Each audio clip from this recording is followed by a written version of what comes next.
Hello students, welcome to online classes of MICS Education. সরকারি চাকরির প্রস্তুতির জন্য অন্যতম সেরা প্রতিষ্ঠান। এখানে আপনারা WBCS, railway, PSC, SSC, school service commission, defence এবং অন্যান্য যে কোনো ধরনের রাজ্য সরকারের এবং কেন্দ্রীয় সরকারের চাকরির জন্য প্রস্তুতি নিতে পারেন ইংরেজি এবং বাংলা উভয় মাধ্যমেই। অভিজ্ঞ শিক্ষকের দ্বারা প্রশিক্ষণ দেওয়া হয়। এছাড়া প্রতি সপ্তাহে অনলাইন মক টেস্ট এবং প্রতি মাসে মাসিক মক টেস্টের মাধ্যমে আমরা ছাত্রদের সার্বিক মূল্যায়ন করে থাকি। এছাড়া সমস্ত ক্লাসের স্টাডি মেটেরিয়াল আমরা স্টুডেন্টদের পিডিএফ হিসেবেও প্রোভাইড করে থাকি। সমস্ত লাইভ ক্লাসের রেকর্ডিং দেওয়া হয়।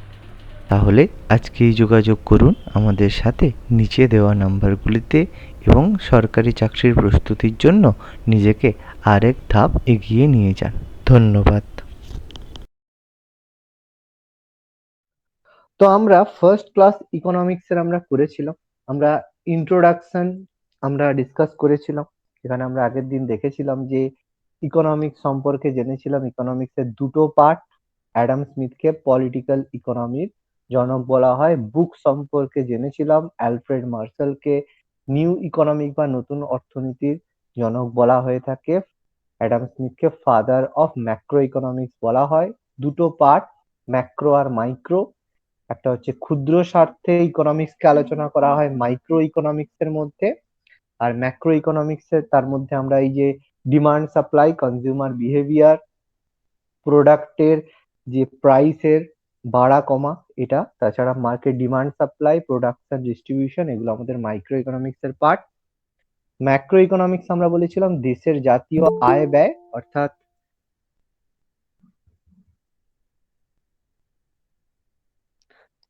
দেশের জাতীয় আয় ব্যয় সম্পর্কে, আমাদের ন্যাশনাল ইনকাম সম্পর্কে আমরা আলোচনা করেছিলাম। অন্য দেশের সাথে বাণিজ্যিক নীতি নির্ধারণ সংক্রান্ত যে আমরা এগুলো ম্যাক্রো ইকোনমিক্স এর বিষয়বস্তু আলোচনা করেছিলাম। এবার আমাদের আজকের বিষয়বস্তু হচ্ছে অর্থনৈতিক ব্যবস্থা অনুযায়ী আমাদের অর্থনীতিকে কত ভাগে আমরা ভাগ করতে পারি। অর্থাৎ অর্থনীতির যে ব্যবস্থা, অর্থাৎ উৎপাদন উপকরণের মালিকানার ভিত্তিতে আমরা অর্থনীতিকে 3 ভাগে ভাগ করে থাকি।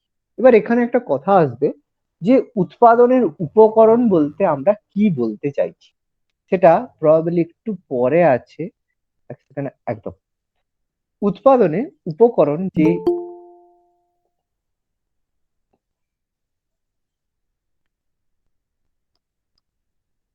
আচ্ছা, পার্থপ্রতিম তুমি ফর্ম ফিল আপ করেছো? হ্যাঁ স্যার করেছি। তাহলে মেল আইডি অন্য দিয়ে এটা জয়েন করছো, ডিফারেন্ট মেল হ্যাঁ আইডি স্যার, দিয়ে। এটা অন্য মেল আইডি। হ্যাঁ, এরপরে যে মেল আইডি দিয়েছো ওটা থেকেই জয়েন করবে। এরপর আর রিকোয়েস্ট কিন্তু অন্য আচ্ছা স্যার। অন্য ইমেল আইডি দিয়ে রিকোয়েস্ট অ্যাকসেপ্ট হবে না কিন্তু। ওকে, ফার্স্ট দিন সবাইকে আচ্ছা বলছি। স্যার, আমি জানতাম না এই মেল আইডি দিয়ে ক্লাস করতাম।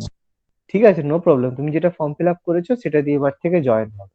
ওকে, প্রথম দিন এগুলো হ্যাঁ আমি স্যার। জাস্ট এটা এক সপ্তাহ একটা প্রসেসিং, নতুন প্রসেসিং এসেছে তো অসুবিধা নেই, প্রথমে কোনো সমস্যা নেই। কিছুদিন নেক্সট উইক থেকে কিন্তু যে মেল আইডি দিয়ে তোমরা রেজিস্টার করেছো ওই মেল আইডি দিয়েই জয়েন করবে।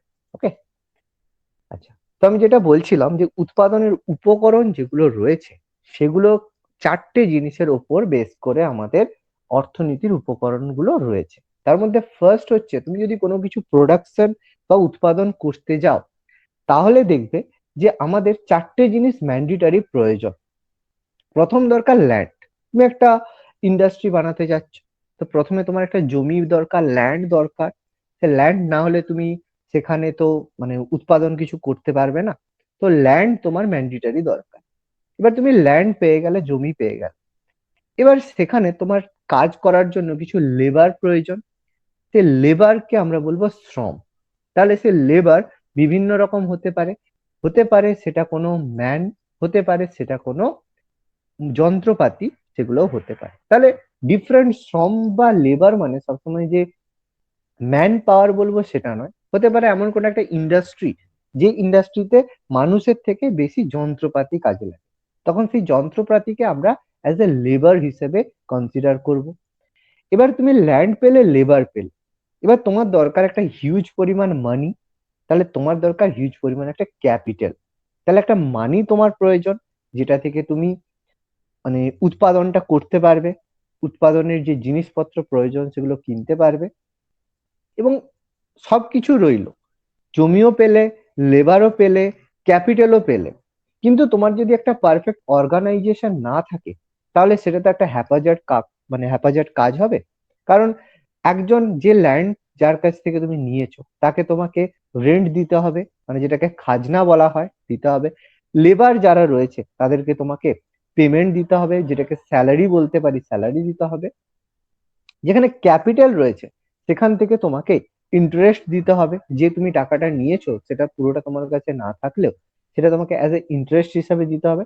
এবং সবকিছুর মূলে যেটা প্রয়োজন সেটা হচ্ছে অর্গানাইজেশন, মানে লেবারদেরকে মেনটেন করার জন্য কিছু লোক দরকার, যন্ত্রপাতিগুলোকে চালানোর জন্য সেই যন্ত্রপাতি যদি খারাপ হয় সেগুলোকে রিপ্লেস করার প্রয়োজন রয়েছে, সঠিকভাবে লেবাররা যাতে সেই যন্ত্রপাতিগুলো চালনা করতে পারে সেগুলো প্রয়োজন রয়েছে।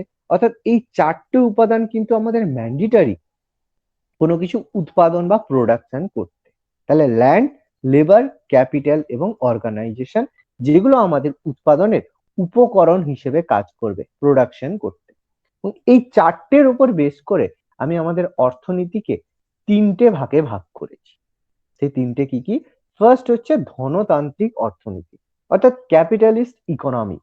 ধনতান্ত্রিক অর্থনীতি মানে যেখানে ক্যাপিটাল বা যে মূলধনটা হবে সেটাই আমাদের প্রায়োরিটির বিষয় হবে।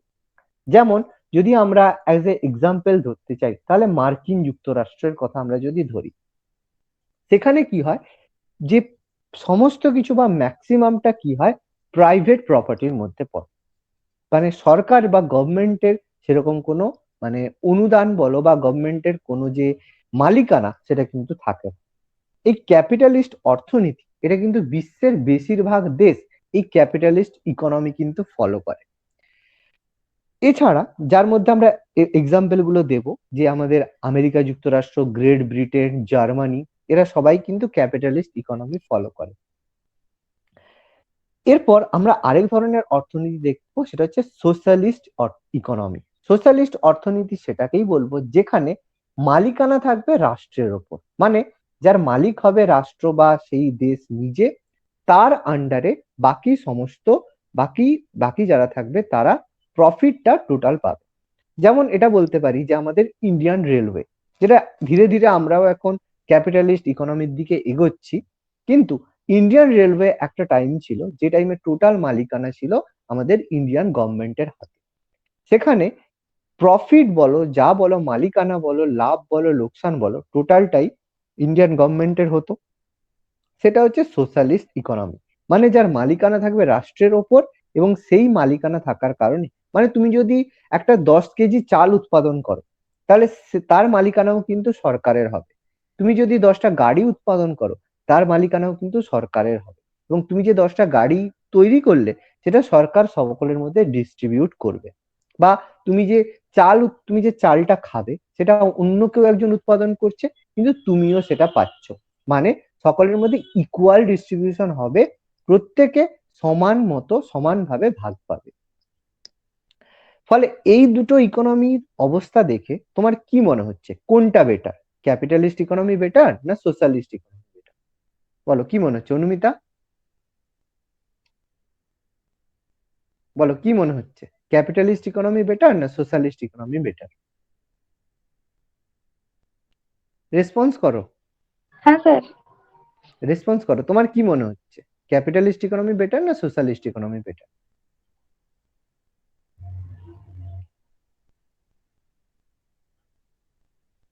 আচ্ছা বাকিরা, আসিফা কি মনে হচ্ছে কি বেটার?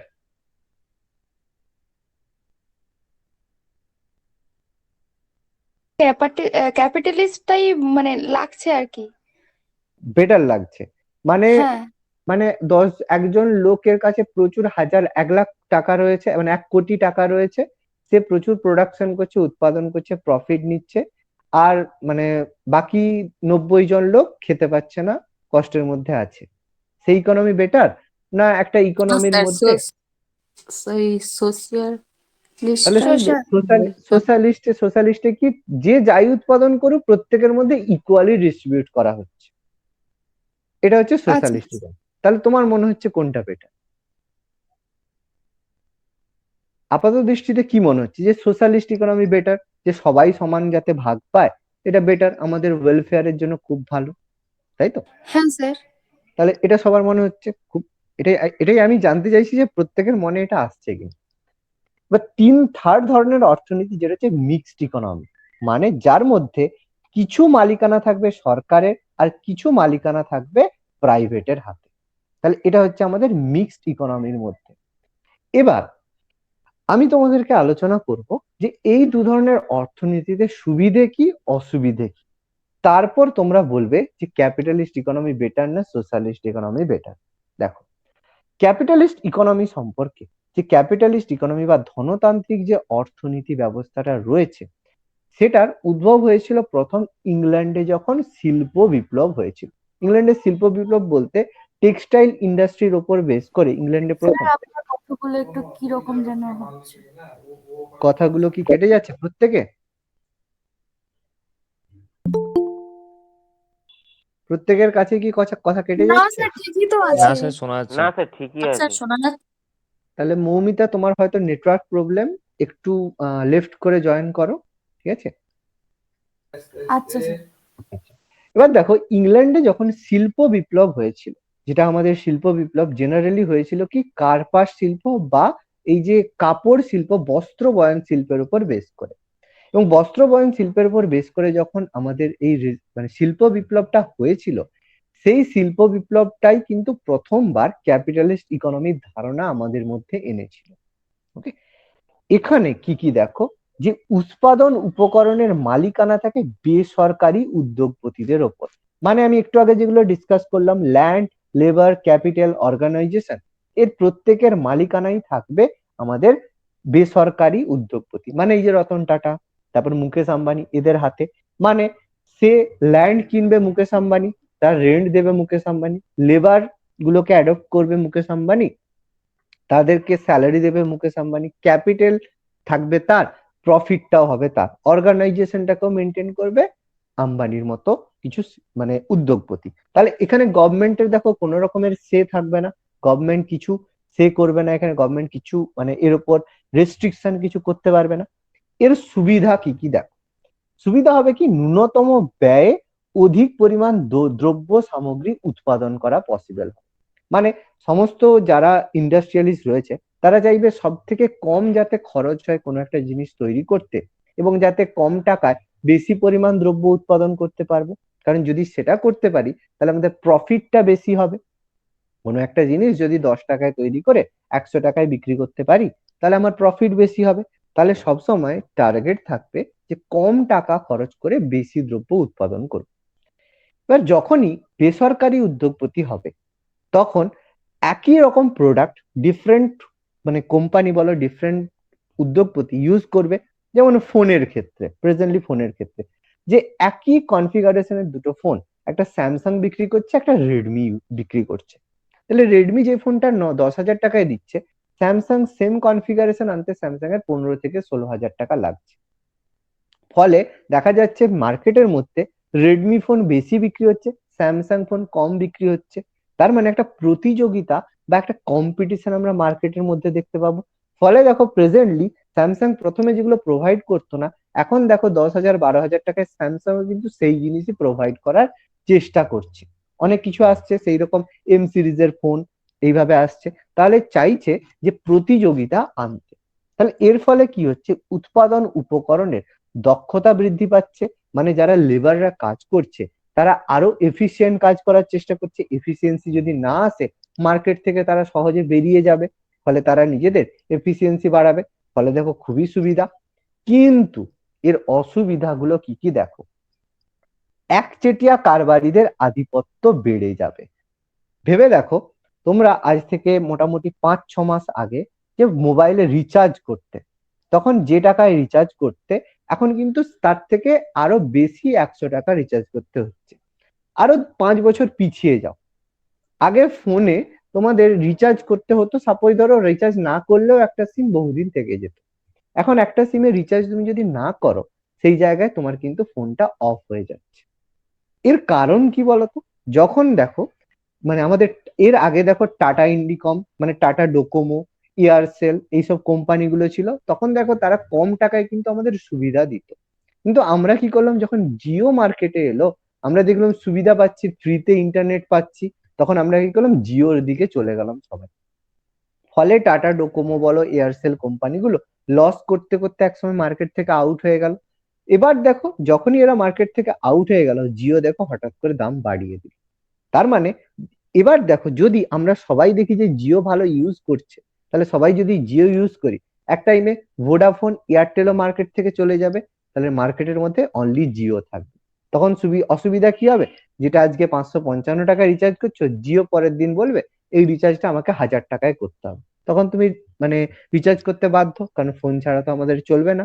তার মানে দেখো একচেটিয়া যে কারবারকারী, তাদের আধিপত্য বেড়ে যাবে, ফলে দেশের জিনিসপত্রের মূল্য অস্বাভাবিক হারে বেড়ে যাবে, যেটাকে ইনফ্লেশন আমরা বলতে পারি, প্রচুর পরিমাণে দাম বেড়ে যাবে, এটা অসুবিধা।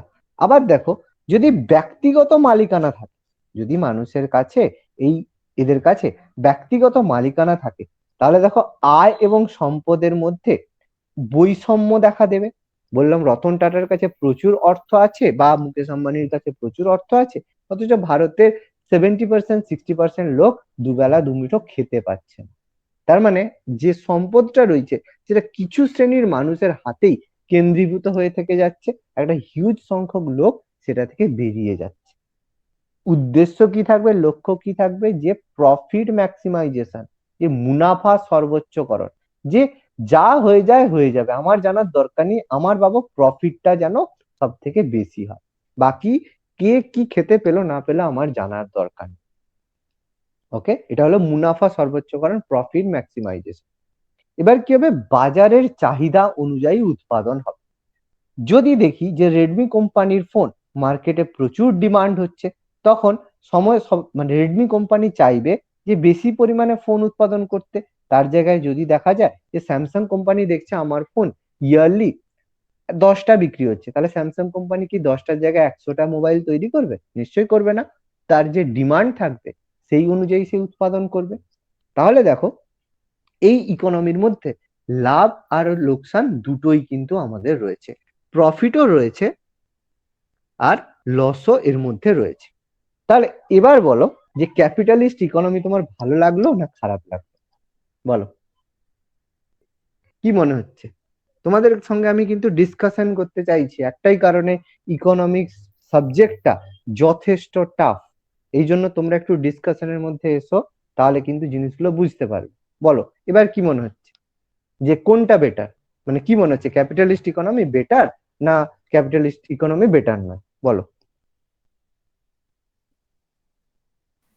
স্যার ক্যাপিটালে বড়লোকরা বড়লোক হতে থাকবে আর গরিবরা গরিব হতে থাকবে। গরিব হতে থাকবে, তাহলে এটা এই ভালো নয়। এটা ভালো না। ওকে, এবার এবার তাহলে এই রকম অর্থনীতি, তাহলে কনক্লুশনে এলে এটা ভালো না, কারণ তোমরা, আমি বললাম তোমাদের আমি একতরফা দেখালাম, এখনো সোশ্যালিস্ট ইকোনমি দেখাইনি। এবার এরকম অর্থনীতি আমরা দেখতে পাই মার্কিন যুক্তরাষ্ট্র, যুক্তরাজ্য মানে ইউনাইটেড কিংডম। কেন ইউনাইটেড কিংডম বলা হয়? শুধু ইংল্যান্ডই বলতে পারতো, কেন ইউনাইটেড কিংডম বলা হচ্ছে, কেউ বলতে পারবে? দেখি কারো কোনো আইডিয়া আছে নাকি? হোয়াই ইউকে বলেছে, হোয়াই ব্রিটেন বলেনি, বলো দেখি কারো কোনো আইডিয়া আছে? দেখো ইউকে বলা হয় কেন, ইউনাইটেড কিংডম বলা হয় কেন, তার কারণ যে ইংল্যান্ড, তার সাথে সাথে ওয়েলস এবং তার সাথে সাথে পাশাপাশি আরো যেসব কিছু জায়গা রয়েছে, সেগুলোকে নিয়ে যুক্তরাজ্য বা ইউনাইটেড কিংডম গঠিত হয়। এই কারণে ব্যাপারটা কিভাবে হয়, যে একটা রাজ্য নিয়ে কিন্তু, বা আমাদের একটা দেশ নিয়ে কিন্তু যুক্তরাজ্য গঠিত নয়, অনেকগুলো দেশ নিয়ে যারা সেপারেট রয়েছে তাদের নিয়ে যুক্তরাজ্য গঠিত। এই জন্য ইউকে বলা হয়, ব্রিটেন বলা হয় না। ব্রিটেন একটা দেশ, কিন্তু ইউকে হচ্ছে কয়েকটা দেশকে মিলিয়ে একটা যুক্তরাজ্য। ওকে, আর অস্ট্রেলিয়া, এরকম বিভিন্ন জার্মানি, এইসব জায়গায় আমরা ক্যাপিটালিস্ট ইকোনমি দেখতে পাবো। তাহলে দেখছো তোমরা, দেখেই আমি, ইউকের মধ্যে কি কি দেশ আছে? আমাদের ইংল্যান্ড রয়েছে, ওয়েলস রয়েছে, আয়ারল্যান্ড রয়েছে, ঠিক আছে, আরো কিছু রয়েছে মোটামুটি ওই আরো কিছু কিছু রয়েছে যেগুলো তো মানে নয় আর কি, মানে মানে ফেমাস নয় আর কি। স্পেশালি বলা হয় যেগুলো, সেগুলো হচ্ছে, আচ্ছা, স্পেশালি যেগুলো বলা হয় সেগুলো হচ্ছে মানে ইংল্যান্ড, তারপর আয়ারল্যান্ড, ওয়েলস। ওকে, এবার আমি তোমাদেরকে সোশ্যালিস্ট ইকোনমি সম্পর্কে, আচ্ছা এর মধ্যে কোনো পয়েন্ট বুঝতে পারোনি বলো, কোনো যদি পয়েন্ট বুঝতে না পারো বলো। সব পয়েন্ট বুঝতে পেরেছো? ওকে, এবার দেখো সোশ্যালিস্ট ইকোনমির মধ্যে কি, যে সোশ্যালিস্টকে আমরা বলি কমান্ড ইকোনমি বা প্ল্যান্ড ইকোনমি, যেটাকে সময়তান্ত্রিক। এখানে কি হয়, এই অর্থ ব্যবস্থায় যে উৎপাদন উপকরণ রয়েছে তার মালিকানা থাকে সরকারের হাতে, অর্থাৎ গভর্নমেন্টের হাতে এর মালিকানা থাকে। এবং গভর্নমেন্ট কি করে, বিভিন্ন অর্থনৈতিক পরিকল্পনা করে, পরিকল্পনার মাধ্যমে দেশের উৎপাদন করে থাকে। দেখলো গভর্নমেন্ট দেখলো যে আমার এখন দরকার কি, লোকে সবাই যাতে ঠিকঠাক খেতে পায়, তাহলে গভর্নমেন্ট চাইবে কি, যে এগ্রিকালচারটাকে উন্নত করতে। গভর্নমেন্ট চাইলো যে আমার হচ্ছে সবার কাছে যেন একটা ন্যানো গাড়ি থাকে, তাহলে সে ন্যানো গাড়ির প্রোডাকশনটাকে বাড়ালো। তাহলে ডিটারমাইন করবে কি, গভর্নমেন্ট ডিটারমাইন করবে কি উৎপাদন হবে, তাহলে মানুষের যেটা প্রয়োজন সেটা হবে। এবং এর সুবিধা কি হলো, যে এটা একটা কল্যাণমুখী রাষ্ট্র গঠন করবে, মানে যে কাজ করবে কেউ নিজের প্রফিটের জন্য কাজ করবে না, আমাদের দেশ যাতে ভালো হয় তার জন্য কাজ করবে। ওকে, উৎপাদনের উপকরণের মালিকানা থাকবে গভর্নমেন্ট বা সরকারের হাতে, তাহলে মালিকানা কোনো প্রাইভেট কোম্পানির হাতে থাকবে না, সরকার মালিকানায় থাকবে। প্রয়োজন অনুযায়ী উৎপাদন হবে, যেটা প্রয়োজন হবে, যতটা প্রয়োজন হবে সেই অনুযায়ী উৎপাদন হবে। যে দাম হবে, যে এই জিনিসটার দাম 10 টাকা না 15 টাকা হবে, সেটা ডিটারমাইন কে করবে, সরকার ডিটারমাইন করবে যে কোন জিনিসের দাম কত হবে। তাহলে এখানে সরকারের যে ভূমিকা থাকবে সেটা ম্যাক্সিমাম থাকবে, সরকারের ভূমিকা ম্যাক্সিমাম থাকবে, এবং যে মার্কেট বা বাজারের ভূমিকা সবচেয়ে কম থাকবে। উদ্দেশ্য কি থাকবে, সামাজিক উন্নয়ন সর্বোচ্চকরণ, মানে যাতে সমাজের লোকেদের উন্নয়ন যাতে হয়, এটাই হবে মেন উদ্দেশ্য। জেনারেলি যেগুলো কমিউনিস্ট শাসিত দেশ, মানে যেগুলো হচ্ছে সিপিএম রয়েছে, কমিউনিস্ট শাসিত দেশ, সেখানে এই ধরনের অর্থ ব্যবস্থা দেখা যায়। যেমন সবচেয়ে বড় রাশিয়া, চায়না, কিউবা, ভেনেজুয়েলা, এই জায়গাগুলোতে। কিন্তু বর্তমানে এই দেশগুলো ধীরে ধীরে অর্থনৈতিক ব্যবস্থার দিকে অগ্রসর হচ্ছে। তাহলে দুটোই আমি তোমাদেরকে বললাম, যে ক্যাপিটালিস্ট ইকোনমি আর সোশ্যালিস্ট ইকোনমি। তাহলে তোমাদের কি মনে হচ্ছে কোন ইকোনমিটা বেটার, ক্যাপিটালিস্ট? সোশ্যালিস্ট ইকোনমিটা বেটার। তাহলে আমাদের উচিত সোশ্যালিস্ট ইকোনমিটাকে অ্যাডপ্ট করা, তাই তো? এবার দেখো সমস্যাটা কি হবে, এবার আমি তোমাদের সমস্যাটা তোমাদেরকে বলছি যে কি সমস্যা হবে সোশ্যালিস্ট ইকোনমির ক্ষেত্রে, আর কেন সমস্ত দেশ বর্তমানে ক্যাপিটালিস্ট ইকোনমির দিকে যাচ্ছে।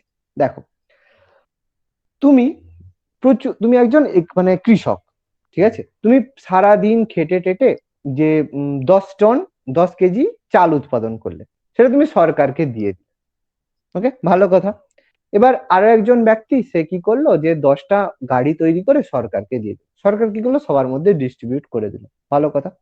আরেকজন ব্যক্তি, মনে করেন আমাদের এই মানুষ তো, যে একটু কাজ না করে নিতে একটু ভালোবাসি, সে দেখলো যে আমি যদি কিছু না করি তবুও তো আমার কাছে সব পৌঁছে যাচ্ছে। যেমন এই যে বর্তমানে আমাদের ওই যে কিছু না করেও আমাদের লক্ষ্মীর ভান্ডারে আমাদের মাননীয় মুখ্যমন্ত্রী সবার অ্যাকাউন্টে 500 টাকা করে দিয়ে দিচ্ছে। তাহলে তোমার মনে হবে যে তুমি কালকে চাষ করতে যাবে? বলো আসিফা। না স্যার, আর যাবো না। 500 টাকা করে দিয়ে দিচ্ছে, আর 500 যাবো টাকা করে কেন? পেয়ে দিচ্ছে, মাসের শেষে খাবার পেয়ে যাচ্ছ, দুয়ারে রেশন দিয়ে দিচ্ছে, 500 টাকা অ্যাকাউন্টে পেয়ে যাচ্ছ, তুমি কাজ করতে যাবে? তাহলে যে প্রোডাকশন 10 কিলো চাল তুমি উৎপাদন করেছিলে, সেটা তুমি পরের দিন যাবে চাষ করতে মাঠে গিয়ে পুড়ে? বলবে সরকার তো দিয়ে দিচ্ছে। কিন্তু তুমি যদি ক্যাপিটালিস্ট ইকোনমির মধ্যে থাকো, তোমার মাথায় একটা দায় থাকবে যে তুমি যদি উৎপাদন না করো তুমি খেতে পাবে না, মাথায় দায় থাকবে। তাহলে এবার বলো ক্যাপিটালিস্ট ইকোনমি বেটার না সোশ্যালিস্ট ইকোনমি বেটার? কি মনে হচ্ছে বলো, আমি তোমাদের সাথে ডিসকাস করবো আজকে, বলছি, বলো, কনক্লুশনে আসো, বলো আসিফা, বলো মৌমিতা, বলো কি মনে হচ্ছে কি বেটার? স্যার আমার তো মনে হচ্ছে সোশিয়ালিস্টটাই তো বেটার হবে। তাহলে স্যার আমার বেটার মনে হচ্ছে বলো। সোশ্যালিস্টই বেটার, কারণ বেটার কারণ হচ্ছে তুমি বলো, যদি প্রোডাকশনই লোক না করে, ডিস্ট্রিবিউট কোথা থেকে হবে বলো? সব কৃষকরা হ্যাঁ বললো যে আমরা চাষ করব, হ্যাঁ তাহলে তো তাহলে কি হচ্ছে? তাহলে তোমার কি মনে হচ্ছে এবার ক্যাপিটালিস্ট ইকোনমিটাই বেটার, যে অন্তত প্রোডাকশন তো হবে? মনে হচ্ছে তো? বলো বলো বলো, কোনো অসুবিধা নেই, বলো। হচ্ছে। হচ্ছে মৌমিতা? হ্যাঁ স্যার। আচ্ছা, এবার আমি বললাম তো আমি তোমাদেরকে আজকে মাথা খারাপ করার জন্যই বসেছি। এবার দেখো, আমি তোমাদেরকে আবার একটা এক্সাম্পলের মধ্যে ঢোকাচ্ছি। যখন কোভিড আসে, তাহলে আমাদের উচিত কি সোশ্যাল মানে ক্যাপিটালিস্ট ইকোনমিটা নেওয়া? কারণ উচিত আমাদের ক্যাপিটালিস্ট ইকোনমি হলে লোকে কাজ করবে, লোকের একটা টেন্ডেন্সি থাকবে আমি যদি কাজ না করি আমি খেতে পাবো না, একটা টেন্ডেন্সি আমার থাকবে। এবার দেখো, যখন 2020-তে কোভিড এলো, মার্চ মাসে কোভিড এলো, ওকে, ইন্ডিয়ান রেলওয়েকে আমাদের কি করা ছিল? আমাদের গভর্নমেন্টের হাতে ছিল, এয়ার ইন্ডিয়া গভর্নমেন্টের হাতে ছিল। গভর্নমেন্ট কি করলো, এরপরে এগুলোকে ধীরে ধীরে প্রাইভেটের হাতে বিক্রি করে দিল। যখন পরিযায়ী শ্রমিকরা এসেছিল, তখন কিসে এসেছিল? ট্রেনে এসেছিল, আর বাইরে যারা ছিল প্লেনে এসেছিল। কেন এসেছিল? কারণ ইন্ডিয়ান রেলওয়ে গভর্নমেন্টের হাতে ছিল, আর আমাদের যে এয়ার ইন্ডিয়া গভর্নমেন্টের হাতে ছিল। ফলে গভর্নমেন্টের একটা দায়বদ্ধতা থাকে যে তাদেরকে ভারতে ফিরিয়ে আনা। কিন্তু এই সময়ে কিংফিশার এয়ারলাইন্স গিয়েছিল, ইন্ডিগো গিয়েছিল, কেউ আনতে গিয়েছিল যারা প্রাইভেট কোম্পানি? কেউ যায়নি, কারণ জানে বেকার ওদেরকে এনে কি হবে, আমার তো কোনো লাভের লাভ কিছু নেই, তাই তো? এবার কি বলবে, ক্যাপিটালিস্ট ইকোনমি বেটার না সোশ্যালিস্ট ইকোনমি বেটার? দেখো, মাথা ঘুরছে মৌমিতা, পার্থ? স্যার আপনি এক একবার যেটা বলছেন সেটাই ঠিক মনে হচ্ছে, আবার এখন মনে হচ্ছে যে সোশ্যালটাই ঠিক। দেখো, তার মানে এটাই হচ্ছে আমাদের সমস্যা। তার মানে আমরা কাউকে কখনো ডিটারমাইন করতে পারবো না ইট ইজ গুড বা ইট ইজ বেস্ট বা ইট ইজ ব্যাড। তাহলে আমাদেরকে সবসময় চিন্তা করতে হবে পার্সিয়ালি কোনটা বেটার। এই কারণে, জাস্ট এই কারণে ইন্ডিয়া ক্যাপিটালিস্ট ইকোনমিও নেয়নি, সোশ্যালিস্ট ইকোনমিও নেয়নি, নিয়েছে মিক্সড ইকোনমি। মানে কিছু কিছু জায়গা যেগুলো মানুষের ক্ষেত্রে বেশি প্রয়োজন, সেই জায়গাগুলোতে আমি সোশ্যালিস্ট রাখবো, মানে সেই জায়গাগুলো গভর্নমেন্ট নিজের হাতে রাখবে। কিছু জায়গা থাকবে মানে প্রাইভেটের হাতে, বেশিরভাগটা থাকবে প্রাইভেটের হাতে। যেমন সবাইকে ট্রেনে চাপতেই হবে, সবাইকে প্লেনে চাপতেই হবে, মানে বেশিরভাগ লোককে। তাহলে সেই জায়গাগুলো উচিত গভর্নমেন্টের নিজের হাতে রাখা। কারণ এখন যদি ইন্ডিয়ান রেলওয়েকে আমি কোনো একটা প্রাইভেট সংস্থার হাতে দিয়ে দিই, তাহলে সে কি করবে? রেলের ভাড়া ইচ্ছে মতো বাড়াবে।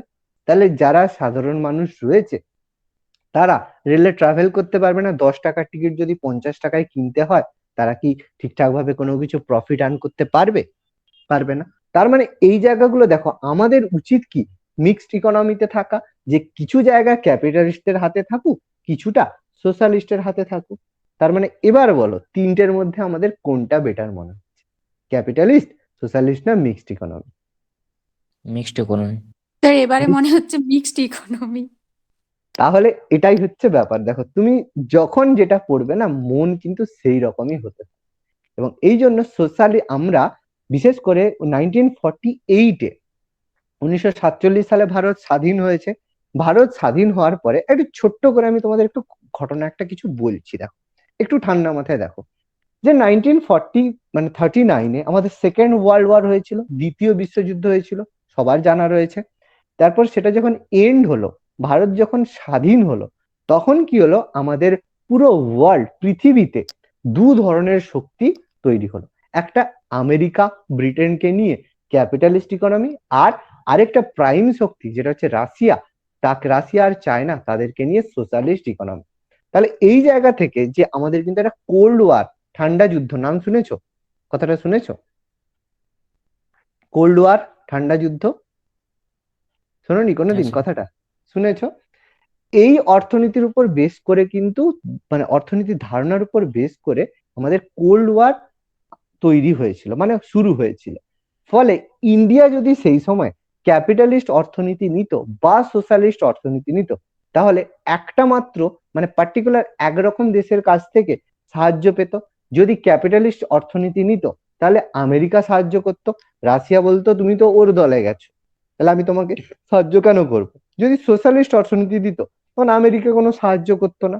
এই জন্য জওহরলাল নেহেরু বুদ্ধি করে বলল, আমি গাছেরও খাবো তলারও গুড়াবো, মানে ক্যাপিটালিস্ট অর্থনীতিও রাখবো, সোশ্যালিস্ট অর্থনীতিও রাখবো, অর্থাৎ আমি অ্যাডপ্ট করছি মিক্সড ইকোনমি। বোঝা গেছে? সেই জন্য এই জায়গা থেকে এলো আমাদের থার্ড ওয়ার্ল্ড কান্ট্রি, মানে তৃতীয় বিশ্বের দেশ। ফার্স্ট ওয়ার্ল্ড কান্ট্রি যারা ক্যাপিটালিস্ট অর্থনীতি নেয়, যেটাকে প্রথম বিশ্ব বলা হয়। সেকেন্ড ওয়ার্ল্ড কান্ট্রি দ্বিতীয় বিশ্ব বলা হয় যারা সোশ্যালিস্ট ইকোনমি ফলো করে, রাশিয়া, চীন, ভেনেজুয়েলা। আর থার্ড যেটা মিক্সড ইকোনমি, অর্থাৎ তৃতীয় বিশ্বের দেশ হিসেবে ভারত আত্মপ্রকাশ করলো।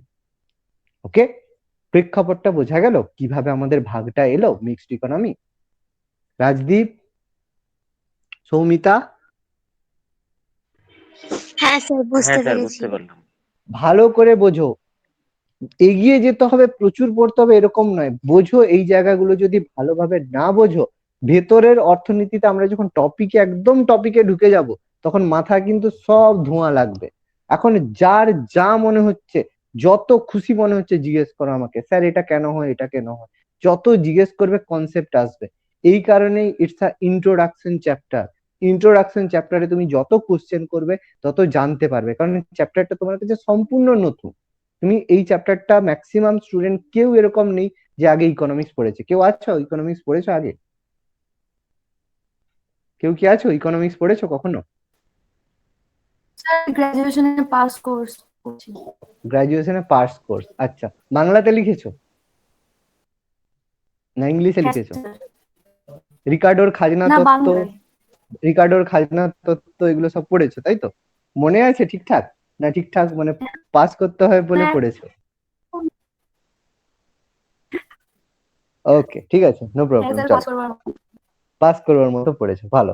আচ্ছা, তো এই ধরনের অর্থনীতিতে ধনতন্ত্র এবং সমাজতন্ত্র উভয় ধরনের অর্থ ব্যবস্থা আমরা দেখতে পাবো। এবার কেন আমাদের জওহরলাল নেহেরু যে ক্যাপিটালিস্ট সোশ্যালিস্ট না নিয়ে মিক্সড ইকোনমি নিল, তার একটা বড় কারণ ছিল 1930 একটা বড় ঘটনা ঘটেছিল।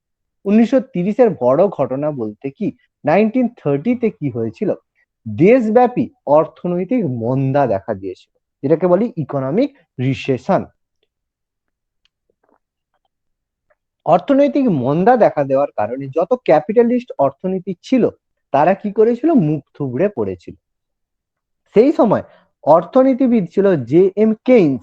যে কেইন্স একজন বিখ্যাত অর্থনীতিবিদ, দেখো এর নাম কিন্তু আমি আগেও বলেছিলাম। এই দেখো এখানে কেইন্স কোথায় গেল, কেইন্স এর বইটা রয়েছে, এই যে জে এম কেইন্স, জেনারেল বিখ্যাত বই, theory. General theory of employment, interest and money. এই যে কেইন্স একজন বিখ্যাত অর্থনীতিবিদ, ওকে। তিনি বললেন যে আমাদের ক্যাপিটালিস্ট ইকোনমি আমাদের টোটালি কিন্তু আমাদেরকে হেল্প করবে না, আমাদের দরকার মিক্সড ইকোনমি। কিছু জায়গায় নিয়ে আসো, এবং সেটা কিছু কিছু অর্থনীতি মানে কিছু কিছু দেশ এটাকে অ্যাডপ্ট করলো, কেইন্সের মতটাকে নিল। এবং সেই কারণে জওহরলাল নেহেরু তো যথেষ্ট মানে পণ্ডিত ব্যক্তি ছিলেন। যে পলিটিক্যাল কেরিয়ার নিয়ে আমি কিছু ডিসকাস করতে চাইছি না, কারণ সেগুলো নিয়ে যদি বলতে যাই হিস্ট্রিতে আমি তোমাদেরকে বলবো পরে, সেগুলো নিয়ে অনেক মানে অপারেশন হবে আমাদের হিস্ট্রিতে, আমরা প্রচুর অপারেশন করব জওহরলাল নেহেরু আমাদের হচ্ছে নেতাজিকে নিয়ে প্রচুর আমরা অপারেশন করব। এখানে আমি বলছি একজন বুদ্ধিমান ব্যক্তি তিনি ছিলেন। তিনি কি করলেন, ভারতে শিল্পনীতি প্রথমবার 1948 গ্রহণ করা হয়েছিল। ভারত স্বাধীন হয়েছে বিশ্বযুদ্ধের পরে, মানে একদম ভেঙে পড়া ভারত তৈরি হয়েছে। তাহলে সেই জায়গাতে আমাদের দরকার হিউজ পরিমাণে ইনভেস্টমেন্ট, মানে প্রচুর টাকা ইনভেস্ট দরকার, নাহলে আমরা ইন্ডাস্ট্রি তৈরি করব কি করে। আমরা যদি কোনো একটা ইন্ডাস্ট্রি তৈরি করতে যাই, প্রচুর পরিমাণে টাকা তো দরকার। তো সেই টাকার জন্য দরকার আমাদের ইনভেস্টমেন্ট, মানে বাইরে থেকে টাকা নিয়ে আসার জন্য। এই জন্য জওহরলাল কি করলেন, মিশ্র অর্থনীতি বা মিক্সড ইকোনমির পথ করলেন। বর্তমানে ভারত দেখো ধনতান্ত্রিক অর্থনীতির দিকে অগ্রসর, বললাম মানে মোদিজির কল্যাণে। শুধু মোদিজি বলবো না, এবং খারাপ বলবো না, ভালোও বলবো না, তার কারণ এর পেছনে অনেক ড্রব্যাকও আছে এবং এর পেছনে অনেক কারণও আছে। কারণ বাইরে থেকে দেখে মনে হয় যে ভুল কাজ করছে, আবার এমনি দেখে এই যে তোমাদের বললাম যে যদি আমরা টোটালি অ্যানালাইসিস করতে যাই না, তোমাদের মনে হবে যে কেন এটা করছে, আবার মনে হবে না এটাই ঠিক। এটা আমাদের মন সবসময় দেখো পজিটিভ নেগেটিভ রিমার্ক সবসময় কিন্তু করে। এই অর্থনীতির বৈশিষ্ট্য কি? সরকারি মালিকানাও থাকবে আর বেসরকারি ক্ষেত্রেও থাকবে, একসাথে সহাবস্থান, মানে একসাথে থাকবে। কিছু কিছু জিনিস হবে পূর্ণ ব্যক্তিগত মালিকানা, মানে যার যার মালিকানা থাকবে টোটালি প্রাইভেটের হাতে। কিছু কিছু থাকবে পূর্ণ রাষ্ট্রীয় মালিকানা, যেমন ইন্ডিয়ান রেলওয়ে ছিল এতদিন। আর কিছু হবে যৌথ মালিকানা, মানে তার মধ্যে গভর্নমেন্টেরও শেয়ার থাকবে আর হচ্ছে প্রাইভেটেরও শেয়ার থাকবে, এটা কোঅপারেটিভ বলা হয়, যৌথ মালিকানা। এটা আমরা মিক্সড ইকোনমিতে আমরা দেখতে পাবো। এই ধরনের অর্থনীতি দেখা যায় প্রথমে ভারত, পাকিস্তান, বাংলাদেশ, যেগুলো আমাদের থার্ড ওয়ার্ল্ড কান্ট্রি বলা হয়, সেখানে এই ইকোনমি দেখা যায়। যদিও এরাও আস্তে আস্তে সবাই আমরা ধীরে ধীরে ক্যাপিটালিস্ট ইকোনমির দিকে যাচ্ছি। ওকে, বলো তিনটে ইকোনমিক যে উৎপাদন বা প্রসেস বললাম, এর মধ্যে কারো যদি কোনো ডাউট থাকে বলো, কোনো কোশ্চেন বলো, কোনো যদি ডাউট থাকে বলো। বুঝতে পেরেছো প্রত্যেকে? স্যার হ্যাঁ যে স্যার। ক্যাপিটালিস্টিক ইকোনমিটি ছিল ওটাতে গভর্নমেন্টের কোনো রোল নেই? গভর্নমেন্টের কোনো রোল নেই। যে আমরা যদি বলি এখন মুকেশ আম্বানি রিলায়েন্স ফোনের দাম বা রিলায়েন্স যে প্রোডাক্ট বিক্রি করবে, তাতে কি মোদি যেটা বলবে সেই অনুযায়ী কি মানে আমাদের আম্বানি দাম ডিসাইড করবে? নিশ্চয়ই না। যে রিলায়েন্সের যে কোনো একটা জিনিস তৈরি হবে, তাতে কি গভর্নমেন্ট বলবে যে তুমি এই জিনিসটা না করে এটা তৈরি করো, বা এই যে প্রোডাক্টের দাম আমি বলে দিচ্ছি তুমি ডিটারমাইন করবে? এটা তো পসিবল নয়, তাই না? ওকে, বলো আর কারো কোনো ডাউট, কোনো কোশ্চেন?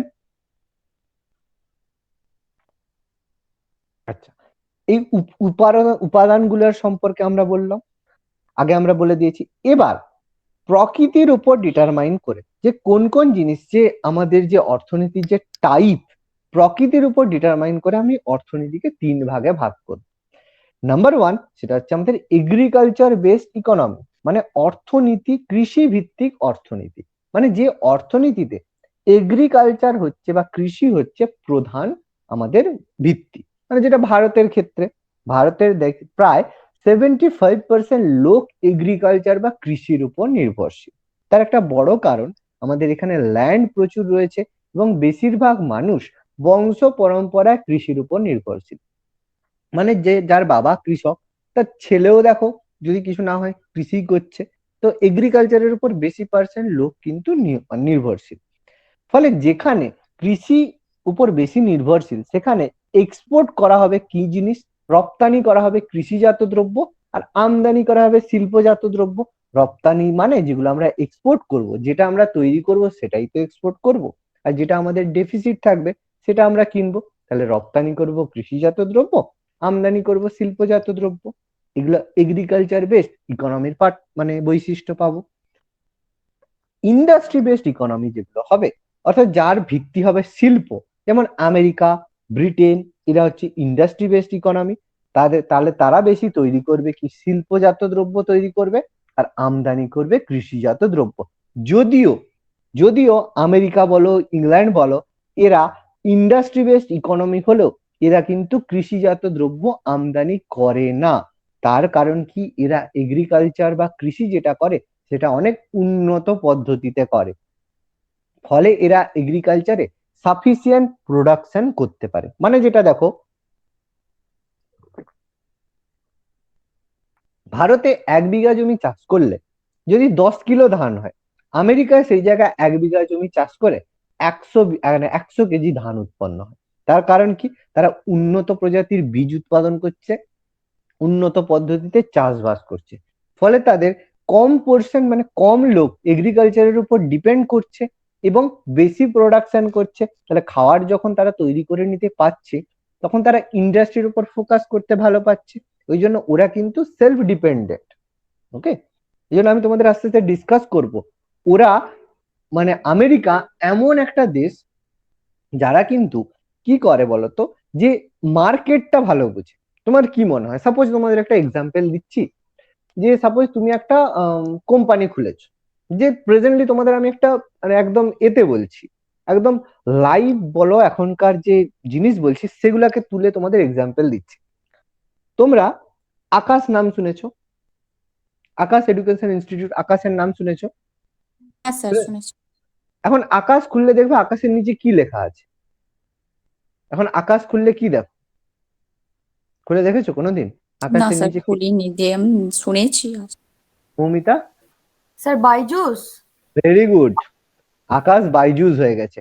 গ্রেড আপ একটা অ্যাপ ছিল, গ্রেড আপের নিচেও লেখা হয়ে গেছে দেখো বাইজুস। জিনিসগুলো কি হয়েছে দেখো, এই লকডাউনের কারণে কি হয়েছে, এই সব ইনস্টিটিউট যেগুলো ছিল যারা অফলাইনে পড়াতো, দীর্ঘদিন লকডাউন থাকার কারণে তারা কি করলো, দেখলো যে তাদের প্রফিট যেটা সেটা তাদের লসে তৈরি হয়ে যাচ্ছে। হিউজ পরিমাণ তাদের যে মানে তাদের যে ইনফ্রাস্ট্রাকচারের পেছনে তারা যে ইনভেস্ট করেছিল সেই টাকা তাদের কাছ থেকে চলে গেছে, তারা লস করছে। তখন তারা কি করেছে, বাইজু তাদের অফার দিল যে তোমরা আমাদের প্ল্যাটফর্মে কাজ করো, তাহলে কি হবে, তোমাদের এই টাকা দিয়ে আমি কিনে নিচ্ছি। ব্যাপারটা কি হলো, তাতে আকাশ দেখলো যে আমার কোনো লস হচ্ছে না, কিন্তু এটা বুঝলো না যে তারা যদি সেই টাইমে কিছুদিন লস করে, কিছুদিন পরে এটা আবার নর্মাল হবে, নর্মাল হলে তারা কিন্তু প্রফিটটা করতে পারতো। কিন্তু আকাশ যখনই বাইজুর মধ্যে ঢুকে গেছে তখন আর জীবনে কিন্তু আকাশ ইন্ডিপেন্ডেন্ট ভাবে কিছু করতে পারবে না, আকাশের নামই আর থাকবে না। দুদিন পরে আকাশ নামটাই মুছে যাবে, এত বড় আকাশ নামটা দুদিন পরে মুছে যাবে। এই জন্য আমেরিকা কি করে জানো, আমেরিকা সবসময় কি করে, যে জিনিস যেগুলো তৈরি করে সেগুলোকে কিন্তু বিক্রি করতে চেষ্টা করে। মানে একটা জিনিস তৈরি করলো, কোন একটা জিনিস তৈরি করতে আমেরিকার খরচ হলো 100 টাকা, কিন্তু বিক্রি করতে গিয়ে সে দেখলো সে যেটাকে 90 টাকার বেশি সে কোনো জায়গাতেই করতে পারছে না, মানে তার 10 টাকা লস হচ্ছে। তাহলে কি মনে হবে, সে বলবে ধুর, 100 টাকায় তৈরি করলাম, আমার 10 টাকা লস হচ্ছে, আমি বিক্রি করবো না। স্বাভাবিকভাবে তোমাদের মনে হবে যে লস হচ্ছে, ও থাক, হবে না। কিন্তু আমেরিকা কিন্তু এটা করে না। আমেরিকা কি করে বলতো, ওই লসেই কিছুদিন রান করে। কেন বলতো, লসে যদি ও রান করে, কম টাকায় ও যদি বিক্রি করে, এক টাইমে লোকে কিন্তু সেই জিনিসটার প্রতি অ্যাডিক্টেড হবে। যেটা আমরা ফাঁদে পা দিয়েছি জিওতে। জিও যখন এসেছিল, এসে কি করলো, প্রত্যেককে ফ্রিতে ইন্টারনেট করো, আমি তোমাদেরকে ফ্রিতে জিও সিম দিয়ে দিয়েছে, 6 মাস ধরে প্রত্যেকে একদম ঢালাও, পার ডে 6 জিবি 10 জিবি করে নেট ইউজ করেছে, ইউটিউব দেখে দেখে প্রচুর টাইম এ করেছে। লোক বুঝতে পারেনি যে ফাঁদে পা দিয়েছে। কিরকম ফাঁদে পা, আগে আমাদের যেখানে 1 জিবি নেটে 1 মাস চলে যেত, এখন 1.5 জিবি নেটে সকালে মানে দুপুর 2টো যায় না, 1.5 জিবি নেট আমাদের শেষ হয়ে যায়। এই ফাঁদে কিন্তু আমরা পা দিয়েছি, কারণ আমাদের ইউজটা আমরা সেইভাবে করছি। কিছু মনে হলো চলো ইউটিউবে একটু দেখে নি, কিছু মনে হলো একটু ইউটিউব ঘেঁটে নি, 1.5 জিবি কিন্তু কোথা দিয়ে বেরিয়ে যাচ্ছে আমরা কিন্তু দেখতে পাচ্ছি না। তাহলে কি মানুষের হ্যাবিটটা পরিবর্তন করে দিয়েছে। ফলে জিও যে লসটা প্রথমে করেছিল তার দ্বিগুণের বেশি কিন্তু লাভ তুলে নিয়েছে। আমেরিকাও কিন্তু সেটা করে, যে লস হওয়া মানে কোনো কিছু শাটডাউন নয়, কন্টিনিউ করো, 2 দিন পরে তুমি কিন্তু লাভ পাবে। যেগুলো আমাদের জায়েন্ট কোম্পানি হয়, তোমাদের কিছু নাম বলছি, ম্যাকডোনাল্ড নাম শুনেছো তাই তো, যে বড় ধরা জিনিস বিক্রি করে, ওদের উদ্দেশ্যই থাকে বড় একটা ইনফ্রাস্ট্রাকচার বানিয়ে প্রথম 10 বছর ওরা লস করবে, কিন্তু একটা টাইমে এসে ওরা কি করবে, এমন লাভ করবে, মার্কেট থেকে সবাইকে সরিয়ে দিবে। কারণ ম্যাকডোনাল্ড খেয়ে খেয়ে কি হবে, মানুষের এক টাইমে অভ্যেস হয়ে যাবে, মানুষ ওটা ছাড়া থাকতে পারবে না। এটা মানুষের হ্যাবিট। ওকে, এই ধরনের কিন্তু যে অর্থনীতি, এটা কিন্তু আমেরিকা অ্যাডপ্ট করে। এই জন্য আমেরিকান গুডস দেখবে, আমেরিকা দেখো সবার কাছে ভালো চলে, কিন্তু পাকিস্তানে যাও দেখবে আমেরিকান গুডস বিক্রি হচ্ছে, আফগানিস্তানে যাও আমেরিকান গুডস বিক্রি হচ্ছে। যদিও এখন হয় না, কারণ তালিবান এখন এ করে নিয়েছে বলে, এতদিন অব্দি কিন্তু হতো। তাহলে আমেরিকা কি করছে, সবাইকে বলছে যে পাকিস্তান সন্ত্রাসবাদী দেশ, তবু তাহলে পাকিস্তানে সে কিন্তু সেই জিনিস বিক্রি করছে কেন? যদি সন্ত্রাসবাদী দেশই হয় তাহলে করছে কেন? Because they want the market. তাদের তাহলে মার্কেট দরকার, কারণ যেটা তারা তৈরি করবে সেটাকে বিক্রি করার তো জায়গা দরকার। সেই কারণে তারা কিন্তু এটা করে থাকে। দেখো জিনিসগুলো বোঝো, আমি তোমাদের সাথে হিউজ জিনিস ডিসকাস করছি, যেগুলো আমাদের কিন্তু ইকোনমিক্সে বুঝতে হবে। কি বললাম প্রত্যেকে বুঝতে পেরেছো? পার্থ, মৌমিতা, রাজদীপ, প্রত্যেকে হ্যাঁ স্যার। জিনিসগুলো মাথায় রাখো, ধীরে ধীরে জিনিসগুলো বোঝো। আর মৌমিতা কিছু বলছো? হ্যাঁ স্যার, বোঝা যাচ্ছে ক্লিয়ার। ওকে, এবার দেখো ডুয়েল ইকোনমি কি, যেটাকে আমাদের দ্বৈত অর্থনীতি বলবো, যার মধ্যে আমাদের এই চিরাচরিত অর্থনীতি এবং তার সাথে সাথে আমাদের আধুনিক অবস্থান একসাথে থাকবে। মানে আমরা কিছু জায়গায় আমরা চিরাচরিত পদ্ধতিতে ইউজ করব, কিছু কিছু জায়গায় আমরা মডার্ন টেকনোলজি ইউজ করব। মানে ক্যাপিটালিস্ট, মানে আমাদের ইন্ডাস্ট্রি বেসড ইকোনমিও থাকবে, আর হচ্ছে এগ্রিকালচার বেসড ইকোনমিও থাকবে, যেটাকে আমরা ডুয়েল ইকোনমি বলবো, যেটা আমাদের জেনারেলি ভারত অ্যাডপ্ট করে থাকে। ওকে, এবার দেখো, এবার আমরা ঢুকছি ডেভেলপমেন্টের দিক থেকে, অর্থনৈতিক উন্নয়নের দিক থেকে আমরা অর্থনীতিকে 3 ভাগে ভাগ করি।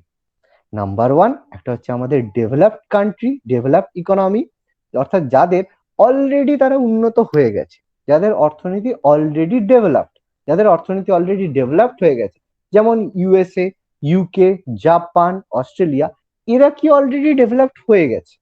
এদের ডেভেলপমেন্ট কারণ কি, এদের পরিকাঠামো বলো বা এদের যে ইনফ্রাস্ট্রাকচার বলো অলরেডি ক্রিয়েটেড, সেই জন্য তারা উন্নত অর্থনীতিতে রয়েছে। কিছু রয়েছে অনুন্নত অর্থনীতি, যাদের কাছে ঠিকঠাক ভাবে কখনো যে ডেভেলপমেন্ট পৌঁছায়নি, বিশেষ করে নাইজেরিয়া, আফগানিস্তান, তারপরে নাইরোবি, এরকম অনেক, বিশেষ করে আফ্রিকান যেসব কন্টিনেন্ট রয়েছে, আফ্রিকার যেসব দেশ রয়েছে, তারা বেশিরভাগই আন্ডার ডেভেলপড কান্ট্রির মধ্যে পড়ে।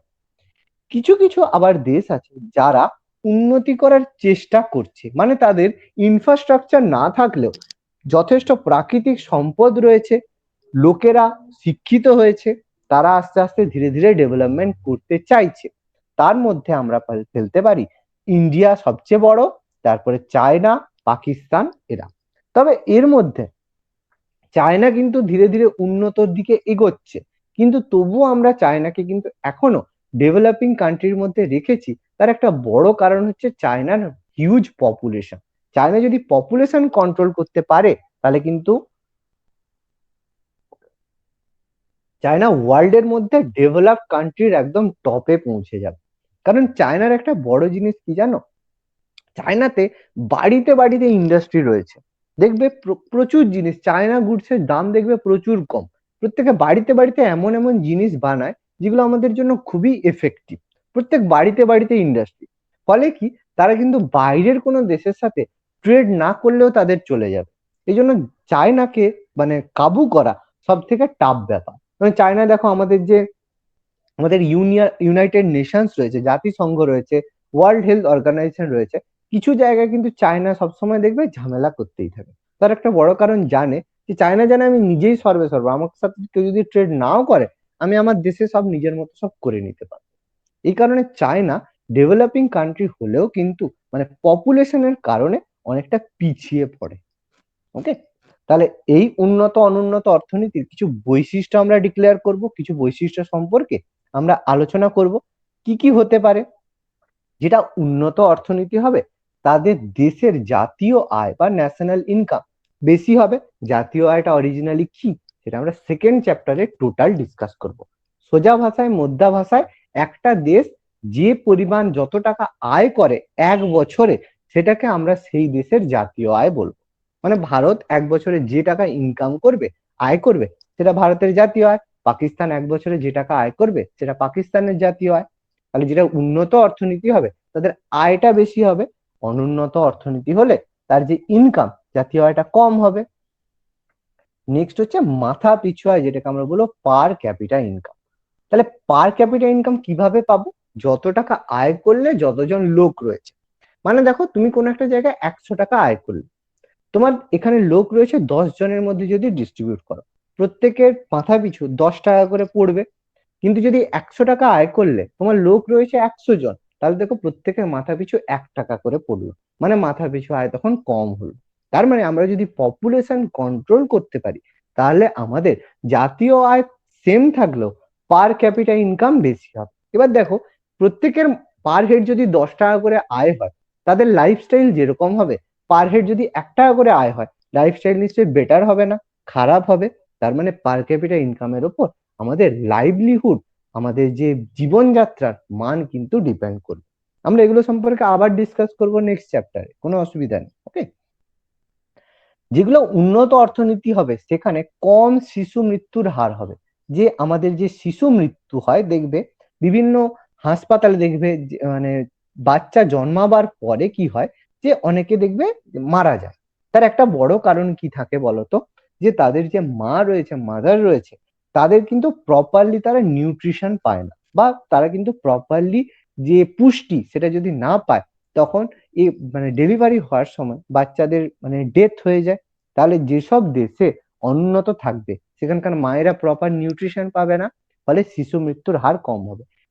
এবার যদি হসপিটাল বলো, নার্সিং হোমে সেই ফেসিলিটি না থাকে, যে একটা বাচ্চা জন্মানোর পরে তাকে একটা কেয়ারিং এর মধ্যে রাখতে হয়, তাহলে সেই কেয়ারিং এর ব্যবস্থাই যদি না থাকে, সেই বাচ্চাটা যদি জন্মায় তারপরে তার মৃত্যু হতে পারে কেয়ারিং এর অভাবে।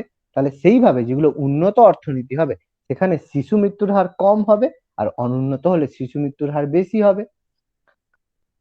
আচ্ছা, মানে দুটো একই কোন টাইম হয়ে গেল বলো তো? হুম, যেখানে উন্নত অর্থনীতি হবে সেখানে দেখবে জন্ম হার কিন্তু কম হবে। দেখবে আমেরিকার ক্ষেত্রে কিছু কিছু জায়গা আছে দেখবে, মানে কিছু কিছু ডেভেলপড কান্ট্রি আছে দেখবে, যাদের কিন্তু জন্মহার কম। যেমন কি হয়, তোমাদের একটা এক্সাম্পল দিচ্ছি, যে সাপোজ হাজব্যান্ড ওয়াইফ দুজনেই জব করছে। হাজব্যান্ড মানে দুজনেই প্রাইভেট ফার্মে চাকরি করে, জব করে, দুজনেই তাদের প্রফেশনটাকে খুব ভালোবাসে যে কোনো জায়গায়। এবার যদি একটা মেয়ে সাপোজ প্রেগনেন্ট, তখন তাকে একটা টাইম থাকবে, তাকে ঘরে রেস্ট করতে হবে, তার অনেক কিছু সমস্যা থাকবে, তখন তাকে মনে হবে যে সে যেন তাকে চাকরি ছাড়তে হবে। বা সে যদি প্রেগনেন্সি কমপ্লিকেশন থাকে বা জন্মাবার পরে বাচ্চাটাকে যখন মানে দেখতে হবে, সেই জায়গায় যদি কেউ না থাকে তখন বাচ্চাটাকে দেখার জন্য জব ছাড়তে হতে পারে। ফলে সেই জায়গাতে সমস্যা কি হবে, যে দুজনেই চাইবে যে ব্যাপারটা যে ওইভাবে না হয়ে, যে বাচ্চা দরকার হলে নেব না, দরকার নেই, আমাদের জবটা আমাদের কাছে ইম্পর্টেন্ট। যেগুলো মডার্ন কান্ট্রি হয় সেগুলো কিন্তু তারা কিন্তু এই জিনিসগুলো করে। তারা কিন্তু দেখবে এগুলো হচ্ছে আমাদের ইন্ডিয়াতে হয় না সেভাবে, কিন্তু আমেরিকা বলো, ব্রিটেনে এই জিনিসগুলো হয়। ফলে তাদের ওখানে কিন্তু বার্থ রেটটা অনেক কম হয়। মানে যারা এমনি হাউস ওয়াইফ থাকে তাদের মধ্যেই দেখা যায়, যারা ওয়ার্কিং ওমেন হয় তারা কিন্তু এটা টোটালি অ্যাভয়েড করে। ফলে সেখানে জন্মহার কম হবে। আর যেগুলো অনুন্নত অর্থনীতি হবে সেখানে জন্মহারটা বেশি হবে, কারণ সেই জায়গায় যখন প্রপার এডুকেশন না থাকলে তারা হচ্ছে মানে এই যে জন্ম নিয়ন্ত্রণ নীতি থেকে শুরু করে সেগুলো তারা জানবে না। ফলে না জানার কারণে তাদের যে বেশিটা সরি এটা তারা বেশি মানে যে বাচ্চার যে মানে যে জন্মহার তারা না হওয়ার জন্য তাদের বেশি বার্থ রেট হবে। যেগুলো উন্নত অর্থনীতি হবে সেখানে মৃত্যু হার, ডেথ রেটটাও কম হবে, কারণ প্রপার যদি মানে ইকুইপমেন্ট থাকে, মানে হসপিটাল বলো প্রত্যেক জায়গায় যদি ইকুইপমেন্ট থাকে, তাহলে মানে কেউ যদি অ্যাক্সিডেন্টে সেখানে পৌঁছায় বা কোনো রকম অসুস্থ হয়ে থাকে, তাহলে সহজেই সে বেঁচে যাবে, কারণ প্রপার ট্রিটমেন্ট থাকে। ফলে জন্মহার কম হবে, মৃত্যু হারও কম হবে। আর যেগুলো অনুন্নত অর্থনীতি হবে, জন্মহারও বেশি হবে, মৃত্যু হারও বেশি হবে, কারণ প্রপার তারা ট্রিটমেন্ট পাবে না। যেখানে উন্নত অর্থনীতি সেখানে দরিদ্রতা কম হবে, আর যেখানে অনুন্নত অর্থনীতি সেখানে দারিদ্রতা বেশি হবে। আর যেখানে আমরা বলবো যে যেখানে দারিদ্র কম থাকবে বেকারত্ব কম থাকবে, আর যেখানে দারিদ্র বেশি হবে সেখানে বেকারত্ব বেশি থাকবে। তাহলে এগুলো দেখো আমরা অনুন্নত আর মানে উন্নত আর অনুন্নত অর্থনীতির মধ্যে পার্থক্য আমরা করলাম। বলো প্রত্যেকটা পয়েন্ট বুঝতে পেরেছো? কোনো পয়েন্ট যদি বুঝতে না পারো বলো। পার্থ, রাজদীপ, প্রত্যেকে, রিঙ্কু, হ্যাঁ স্যার। Total clear? ওকে। এবার দেখো আমি তোমাদের একটু আগেই বলছিলাম যে আমাদের অর্থনীতির উন্নয়নের দিক থেকে ভারত হচ্ছে তৃতীয় বিশ্বের দেশ, থার্ড ওয়ার্ল্ড কান্ট্রি। একটু আগেই বললাম first world country, second world country, third world কান্ট্রির কথা বললাম। ভারত হচ্ছে থার্ড ওয়ার্ল্ড কান্ট্রি। তাহলে ফার্স্ট ওয়ার্ল্ড কান্ট্রি গুলো কে কে, আমি একটু আগেই নামগুলো বলে দিয়েছি। ইউএসএ, ইউকে, জার্মানি, জাপান, এরা হচ্ছে আমাদের ফার্স্ট ওয়ার্ল্ড কান্ট্রির মধ্যে পড়ে। সেকেন্ড ওয়ার্ল্ড কান্ট্রি মানে যেগুলো হচ্ছে ক্যাপিটালিস্ট অর্থনীতি, সোশ্যালিস্ট যারা সেকেন্ড ওয়ার্ল্ড কান্ট্রি হচ্ছে যেগুলো রাশিয়া, পোল্যান্ড, চেকোস্লোভাকিয়া, যারা সোশ্যালিস্ট অর্থনীতি ফলো করে তারা হচ্ছে আমাদের সেকেন্ড ওয়ার্ল্ড কান্ট্রি। ওকে। এবার অর্থনৈতিক ব্যবস্থা আমাদের দু ধরনের, একটা হয় আমাদের বদ্ধ অর্থনৈতিক অবস্থা যেটাকে আমরা বলবো ক্লোজ ইকোনমি। মানে বদ্ধ অর্থনৈতিক অবস্থা বলতে কি, যেখানের অর্থনীতির লোকেরা, মানে যেখানকার যেই দেশের লোকেরা বাণিজ্য বা ট্রেড করতে চাইবে না, যে আমরা যা বানাচ্ছি বাবু আমরা নিজেরাই খেয়ে পরে বেঁচে থাকবো, বাইরের লোকের কোনো দরকার নেই। মানে যে অর্থনীতিতে আন্তর্জাতিক বাণিজ্য তথা আমদানি রপ্তানির সুযোগ নেই, মানে যারা করতে চায় না, সেগুলো হচ্ছে ক্লোজড ইকোনমির মধ্যে পড়ে। যেমন এক্সাম্পলের মধ্যে আমরা বলবো Morocco, Algeria, Brazil, Ukraine, Tajikistan, Vietnam, এরা কিন্তু খুব বেশি ট্রেড করে না। মরক্কো থেকে আমাদের খুব ট্রেড কম হয়। আলজেরিয়া শুধুমাত্র খনিজ তেল আমদানি করে থাকে। ব্রাজিল খুব, এরা কিন্তু মানে করে না একদম নয়, করে কিন্তু জাস্ট না বরাবর, না এর মতো। ব্রাজিলও কিন্তু খুব কম ট্রেড করে। ইউক্রেন, তাজিকিস্তান, ভিয়েতনাম, এরা কিন্তু প্রায় ট্রেড করেই না। তাহলে সেগুলো হচ্ছে ক্লোজড ইকোনমির মধ্যে অর্থনৈতিক ব্যবস্থা। কিছু কিছু হয় আবার মুক্ত অর্থনৈতিক অবস্থা। তারা কি করবে, যে ট্রেডটা করতে পছন্দ করবে, তারা চাইবে যে ট্রেড করব, যে আন্তর্জাতিক বাণিজ্যে আমরা অংশগ্রহণ করব। যেমন হংকং, এদের মধ্যে একটা বলা আছে, দেখো হংকং সবচেয়ে বেশি ট্রেড করে থাকে, ওই জন্য নাম্বার ওয়ান। এগুলো আমাদের ইন্ডেক্স করে থাকে ইকোনমিক্স, আমাদের হচ্ছে এগুলো যে ডেটা পাবলিশ করে থাকে, আমাদের হচ্ছে ইউনাইটেড নেশন ডেটা পাবলিশ করে ইয়ের দিক থেকে, বাণিজ্যের দিক থেকে। World Trade Organization data publish করে। Hong Kong 1, Singapore 2, New Zealand 3, Switzerland 4, Bharat সেই জায়গা 129, 129 পজিশনে রয়েছে। আর একদম লাস্টে রয়েছে দক্ষিণ কোরিয়া, সরি উত্তর কোরিয়া 180। মানে উত্তর কোরিয়া ট্রেড করে কিন্তু ট্রেডের দিক থেকে সবচেয়ে কম ট্রেড করতে চায়। এবার কেন 180টা বলা হয়েছে, কেন 180টা? কারণ এই যে দেশগুলো, এগুলো ইউনাইটেড নেশন দ্বারা স্বীকৃত, মানে ইউনাইটেড নেশনের এরা মেম্বারশিপ নিয়েছে। এবং এই যে গুলো করা হয়ে থাকে, এগুলো কিন্তু ডেটা হিসেবেই করা হয়ে থাকে। যেমন আমাদের হচ্ছে হিউম্যান ডেভেলপমেন্ট ইন্ডেক্স, যেসব দেশ সদস্য বা যেসব দেশ সেই ক্রাইটেরিয়ার মধ্যে পড়ে, তাদেরকে আমরা এর মধ্যে ফেলি। এবার বলবে স্যার সব দেশেরই তো করতে পারি, সব দেশের করা হয় না একটা কারণে। সাপোজ তোমাকে বলা হলো যে তুমি এখানে জয়েন করতে পারো, বা আমাদের হচ্ছে সাপোজ বলো ইনস্টিটিউটে জয়েন করতে পারো যদি তুমি মাসে 500 টাকা করে দাও। এবার বলবে সেখানে, বা তুমি এই জায়গার মেম্বার হতে পারো যদি তোমাদের দেশে লোক সংখ্যা পার ক্যাপিটা ইনকাম 20 টাকার উপরে হয়, তাহলে তুমি আমাদের অর্গানাইজেশনে যোগ করতে পারো। তাহলে 20 টাকার নিচে যারা আছে তাদেরকে আমি লিস্টে তো রাখতেই পারবো না। সেই কারণে যেসব দেশগুলো সেই ক্রাইটেরিয়া গুলো ফলো করে বা ফুলফিল করে, তারাই একমাত্র এই অর্থনীতিগুলোকে ভোগ করতে পারে। সেটা হচ্ছে ওপেন ইকোনমি আর ক্লোজড ইকোনমি। বোঝা গেছে প্রত্যেকের? ক্লিয়ার প্রত্যেকের? পার্থ, মমিতা, হ্যাঁ স্যার। ওকে? হ্যাঁ স্যার। হ্যাঁ স্যার। এবার দেখো, যেগুলো আমাদের স্বল্পোন্নত দেশ হয়, অর্থাৎ যেসব দেশের উন্নতি সব কম হয়, স্বল্প উন্নত, কম উন্নত, সেই দেশগুলোর কিছু কিছু বৈশিষ্ট্য আমরা দেখতে পাই। কিরকম? মাথা পিছু আয়, মানে পার ক্যাপিটা ইনকাম তাদের কম হয়। আমি অলরেডি যেগুলো বলে দিয়েছিলাম সেগুলো এখানে বলা আছে। পার ক্যাপিটা ইনকাম তাদের কম হবে। তারা বেশি ডিপেন্ড করবে এগ্রিকালচার বা কৃষির ওপর, তারা কৃষির ওপর ডিপেন্ড করবে। তাদের জনসংখ্যা বৃদ্ধির হার বেশি হবে এবং বেশি অত্যাধিক জনসংখ্যা তাদের হবে। বেকারত্ব সমস্যা তাদের বেশি দেখা যাবে। মূলধন তাদের কম থাকবে। প্রযুক্তি বা টেকনোলজি তাদের কম এগোবে। অনুন্নত মানব সম্পদ হবে। মানব সম্পদ বলতে আমরা যেটাকে বলি লেবার পাওয়ার। মানে লেবার পাওয়ার মানে এরকম নয়, অনুন্নত মানব সম্পদ মানে সেই দেশের লোক নেই সেটা নয়, কিন্তু সেই দেশে ট্রেন্ড লোক নেই। সাপোজ তোমাকে বলা হলো তোমাদের আমাদের ইন্ডিয়াতে বা তোমাদের হচ্ছে বলো এই ওয়েস্ট বেঙ্গলে একটা নিউক্লিয়ার পাওয়ার প্ল্যান্ট তৈরি করে দেওয়া, যে প্রত্যেক জেলায় জেলায় একটা পারমাণবিক বিদ্যুৎ কেন্দ্র তৈরি করে দেওয়া হলো। ওয়েস্ট বেঙ্গলে প্রচুর লোক আছে কিন্তু কেউ নিউক্লিয়ার পাওয়ার প্ল্যান্টটাকে ইউজই করতে জানলো না। লাভের লাভ কি হলো? মানুষ থেকেও কোনো লাভ হলো? কিছু হলো না। তাহলে আমাদের দিতে হবে ট্রেন্ড লোক। মানব সম্পদ সেটাকেই বলবো যারা সেই কাজের জন্য ট্রেন্ড হবে, সেটাকে আমরা মানব সম্পদ বলবো। মানে মানুষ থাকলেই মানব সম্পদ নয়, কিন্তু তাদেরকে ট্রেন্ড হতে হবে। লেনদেনে উদ্বৃত্তের ঘাটতি।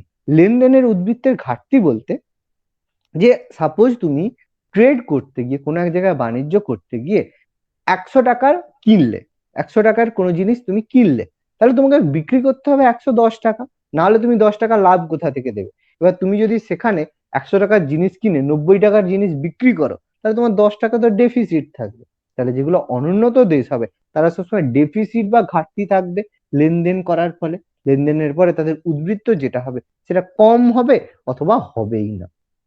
আর অসম অর্থনৈতিক উন্নয়ন, কিছু কিছু সেক্টর থাকবে যাদের উন্নতি বেশি হবে, আর কিছু কিছু সেক্টর থাকবে যাদের উন্নতি খুব কম হবে। তাহলে অসম অর্থনৈতিক উন্নয়ন দেখতে পাবো যে একটা ইন্ডাস্ট্রি হিউজ পরিমাণে গ্রোথ করলো আর অন্য ইন্ডাস্ট্রি গুলো সেই লেভেলের গ্রোথ করতে পারলো না। তাহলে এই ধরনের যে ক্রাইটেরিয়া বা এই ধরনের যে পার্থক্য, এগুলো কিন্তু আমরা দেখতে পাবো। যেগুলো স্বল্প উন্নত দেশ হবে তাদের মধ্যে আমরা এই পার্থক্যগুলো দেখতে পাবো। বলো, প্রত্যেকটা পয়েন্ট বুঝতে পেরেছো সবাই? কোনো পয়েন্ট যদি বুঝতে না পারো স্যার এইটা আরেকবার বলুন, আমি বলে দেব। কোনো পয়েন্ট যদি বুঝতে না পারো বলো, এই 8টার মধ্যে কোনো পয়েন্ট যদি বুঝতে না পারো বলো। ক্লিয়ার? ওকে, এবার আমরা একটু ডিসকাস করব অর্থনৈতিক উন্নয়ন পরিমাপ করার কিছু ইন্ডেক্সের ওপর। ইন্ডেক্স বলতে কি?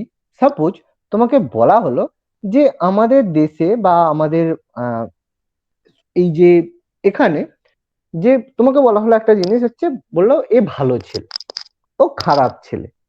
তাহলে তুমি ভালো ছেলে খারাপ ছেলে বলছো কি করে? তুমি বলে দিলেই আমি তো মেনে নেব না যে ও ভালো ছেলে বা ও খারাপ ছেলে। তোমাকে কিছু জিনিস ক্রাইটেরিয়া বলতে হবে যার বেসিসে তুমি বলছো সে ভালো ছেলে বা সে খারাপ ছেলে। যে ওই ছেলেটা যে হচ্ছে তোমার হচ্ছে সবসময় পড়াশুনো করে না, রাস্তায় রাস্তায় ঘুরে বেড়ায়, ওই জন্য খারাপ ছেলে। ওই ছেলেটা বাড়ির লোকের কথা শুনে না, এমনি এমনি ঘুরে বেড়ায়, ওই জন্য খারাপ ছেলে। ওই ছেলেটা প্রত্যেকদিন মানে ক্লাসের পড়ার উত্তর দেয় যে বাবা মার কথা শুনে, ও ভালো ছিল। তার মানে আমাদের দরকার কিছু প্যারামিটার, কিছু সূচক যেগুলো আমাদের ডিটারমাইন করবে আমরা ভালো না খারাপ।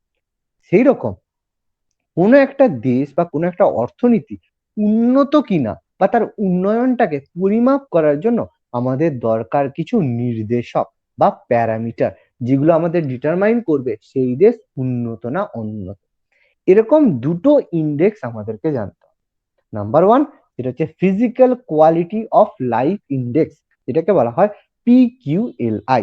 বাংলাটা আমি দিয়েছি, কিন্তু বাংলাটা দেখলে নিজেদের নামই ভুলে যাবে, তার চেয়ে সহজে মনে রাখতে পারবে PQLI, physical quality livelihood index, যেটা মনে রাখা বেশি সুবিধা।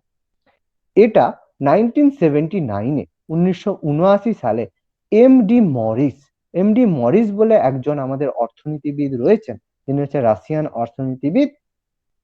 তিনি এই সূচকটা আবিষ্কার করেছিলেন। তিনি বললেন যে আমরা তিনটে জিনিস বা তিনটে প্যারামিটারকে যদি আমরা ক্যালকুলেট করি, তাহলে আমরা বলতে পারি কোন একটা অর্থনীতি উন্নত কি উন্নত নয়। সেই তিনটে প্যারামিটার কি?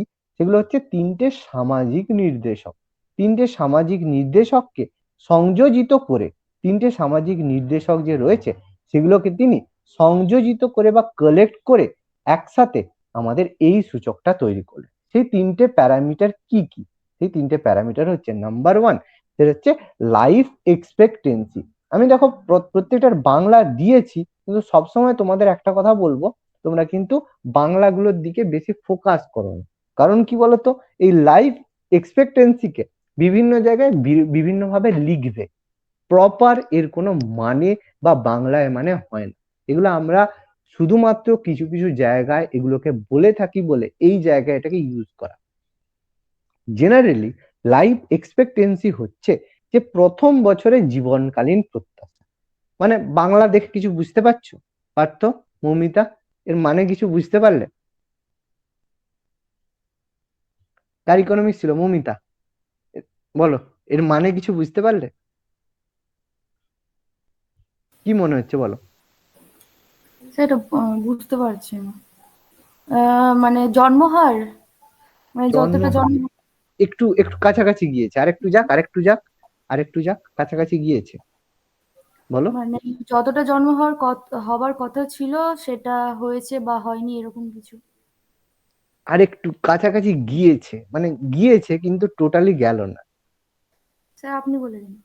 ওকে, আমি তো বলবো, আমি তো বলার জন্যই আছি, সেটা তো কথা নয়। দেখো, প্রথম বছরে জীবনকালীন প্রত্যাশা বা লাইফ এক্সপেক্টেন্সিটা হচ্ছে যে একটা ছেলে জন্মালো বা একটা বাচ্চা জন্মালো, এবার বাচ্চা জন্মালেই সে যে সার্ভাইভ করবে তার কিন্তু কোনো গ্যারেন্টি নেই। ডিপেন্ড করে বাচ্চাটা জন্মাবার পরে কতটা কেয়ার হচ্ছে বা সে কতটা মানে কেয়ারের মধ্যে আছে। সে যদি জন্মাবার পরে তাকে যদি কোনো রকম মানে কেয়ার না করা হয়, এই রাস্তায় পড়ে আছে, তাকে ঠিকঠাক করে টিকা দেওয়া হলো না, ঠিকঠাক করে খাবার দেওয়া হলো না, কেয়ার করলো না, তাহলে বাচ্চা কিন্তু 1 বছর বা 2 বছরের মধ্যে মারা যেতে পারে। কারণ বাচ্চাদের প্রথম বছর থেকে 2 বছরের মধ্যে কেয়ারটা খুব দরকার। এটাই বলা হচ্ছে প্রথম বছরের জীবনকালীন প্রত্যাশা, মানে যে বাচ্চাটা জন্মালো, মানে যেই দেশে শিশু মৃত্যুর হার কম হবে সেটাকে একটা সূচক ধরা হবে। এবার বুঝতে পারছো? তুমি যে জায়গায় গেলে, ঠিক জায়গায় গেলে, কিন্তু প্রপার জায়গায় গেলে। মৌমিতা, বুঝতে পেরেছো কি বললাম? স্যার হ্যাঁ হ্যাঁ। ওকে, এইগুলোকে বুঝতে হবে একটু। সেকেন্ড বলছে, দেখো, শিশু মৃত্যুর হার, যেটাকে IMR বলা হয়, ইনফ্যান্ট মর্টালিটি রেট, মানে বাচ্চা যখন জন্মাচ্ছে তখন যে দেশের শিশু মৃত্যুর হার বেশি হবে, তার মানে সেই জায়গার অর্থনৈতিক উন্নয়ন যথেষ্ট নয়, সেটা আমরা বলতে পারি। লিটারেসি রেট যেটাকে আমরা বলি সাক্ষরতা হার, আমরা সাক্ষরতা এটাকে বলে থাকি জেনারেলি কি হয়, 15 বছর, মানে যেটাকে আমরা ক্লাস 8 বলে থাকি, 8 পাসের ঘটনা, 8 পাস যারা হয়ে থাকে সেটাকে আমরা মোটামুটি স্বাক্ষর বলি। শিক্ষিত আর স্বাক্ষরের মধ্যে কিন্তু প্রচুর পার্থক্য রয়েছে, যে তাদেরকে আমরা স্বাক্ষর বলি, মানে স্বাক্ষর মানে ইনসেন্স অফ বলা হয় যারা নিজের সাইন করতে পারে, সিগনেচার করতে পারে। তাহলে জেনারেলি বলা হয় 8 পাস যে করে তার মানে সে নিজের নামটা লিখতে পারে, এইভাবে একটা বলা হয়ে থাকে। তাহলে সাক্ষরতা হার এই তিনটের উপর বেস করে PQLI, physical quality of life index তৈরি হয়ে থাকে। অর্থাৎ যাদের এগুলো কম হবে, যে কম বেশির উপর বেস করে এগুলো আমরা প্যারামিটার গুলোকে তৈরি করি। ওকে,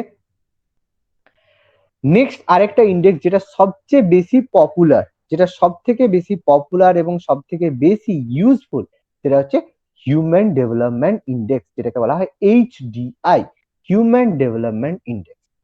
এটার ধারণা দিয়েছিল আমাদের বিখ্যাত নোবেলজয়ী অর্থনীতিবিদ অমর্ত্য সেন, এবং তার সাথে ছিল মেঘনাদ দেসাই।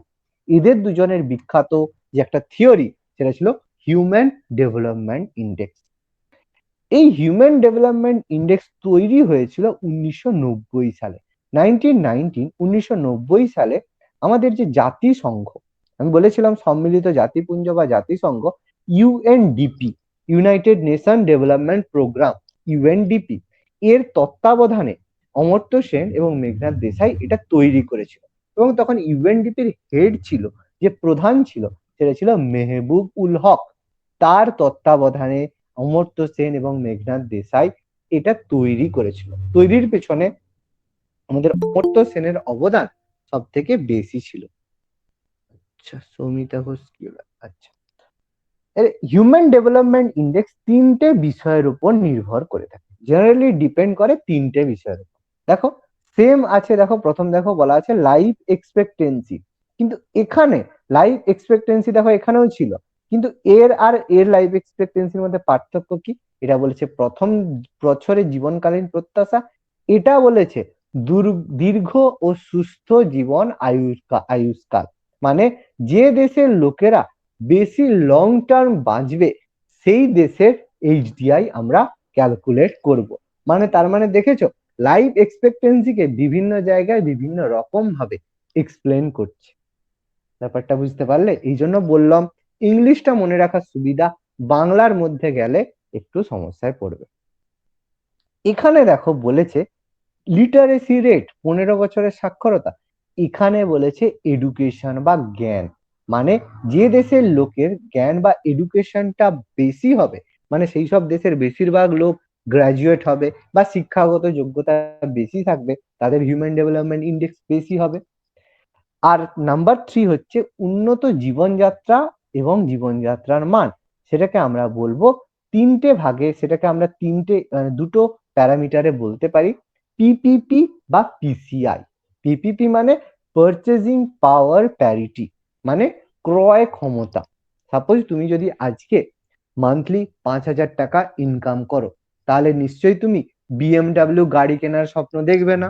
তুমি স্বপ্ন দেখবে যে একটা বাজাজ M80 হলেই আমার চলে যাবে, বা সাইকেল হলেই চলে যাবে। কিন্তু যদি তুমি মান্থলি 1.5 লাখ টাকা 2 লাখ টাকা ইনকাম করো, তখন তুমি বিএমডাব্লিউ কেন, ল্যাম্বরগিনি কেনারও স্বপ্ন রাখতে পারো। তার মানে পারচেজিং পাওয়ার প্যারাইটি, মানে ক্রয় ক্ষমতা যদি হয় বেশি থাকে, তাহলে আমাদের উন্নত জীবনযাত্রা হবে। আর সেটা হবে তখনই যদি কোনো ইকোনমির পার ক্যাপিটা ইনকাম বা মাথা পিছু আয় বেশি থাকে, তখনই কিন্তু এটা পসিবল হবে। আর যদি সেটা না হয়, তাহলে কিন্তু আমরা সেটা আমাদের ক্ষেত্রে কিন্তু কম হবে। মানে তখন আমরা ডিটারমাইন করতে পারবো না যে আমাদের কি কি দরকার। আমরা আমাদের ক্রয় ক্ষমতাকে কম করার চেষ্টা করব, যে এই মাসে কম টাকা হয়েছে, এই মাসটা থাক, পরের মাসে দেখব। যদি আমাদের ইনকাম সেভাবে না থাকে, তাহলে আমরা সেভিংস করে করার চেষ্টা করব। তাহলে এই তিনটে ইন্ডেক্সের উপর বেস করে আমাদের অমর্ত্য সেন, মেঘনাথ দেশাই HDI এর ধারণা দিয়েছে। বুঝতে পারলাম প্রত্যেককে? রিঙ্কি, সঞ্চয়িতা, প্রত্যেকে, মৌমিতা, প্রত্যেকে ক্লিয়ার তো? হ্যাঁ স্যার। হ্যাঁ স্যার। এবার এখানে কয়েকটা জিনিস রয়েছে, যে এই হিউম্যান ডেভেলপমেন্ট ইন্ডেক্সের মান সবসময় 0 থেকে 1 মধ্যেই থাকে। জেনারেলি এর ভ্যালু সবসময় 0 to 1 এর মধ্যে লাই করবে।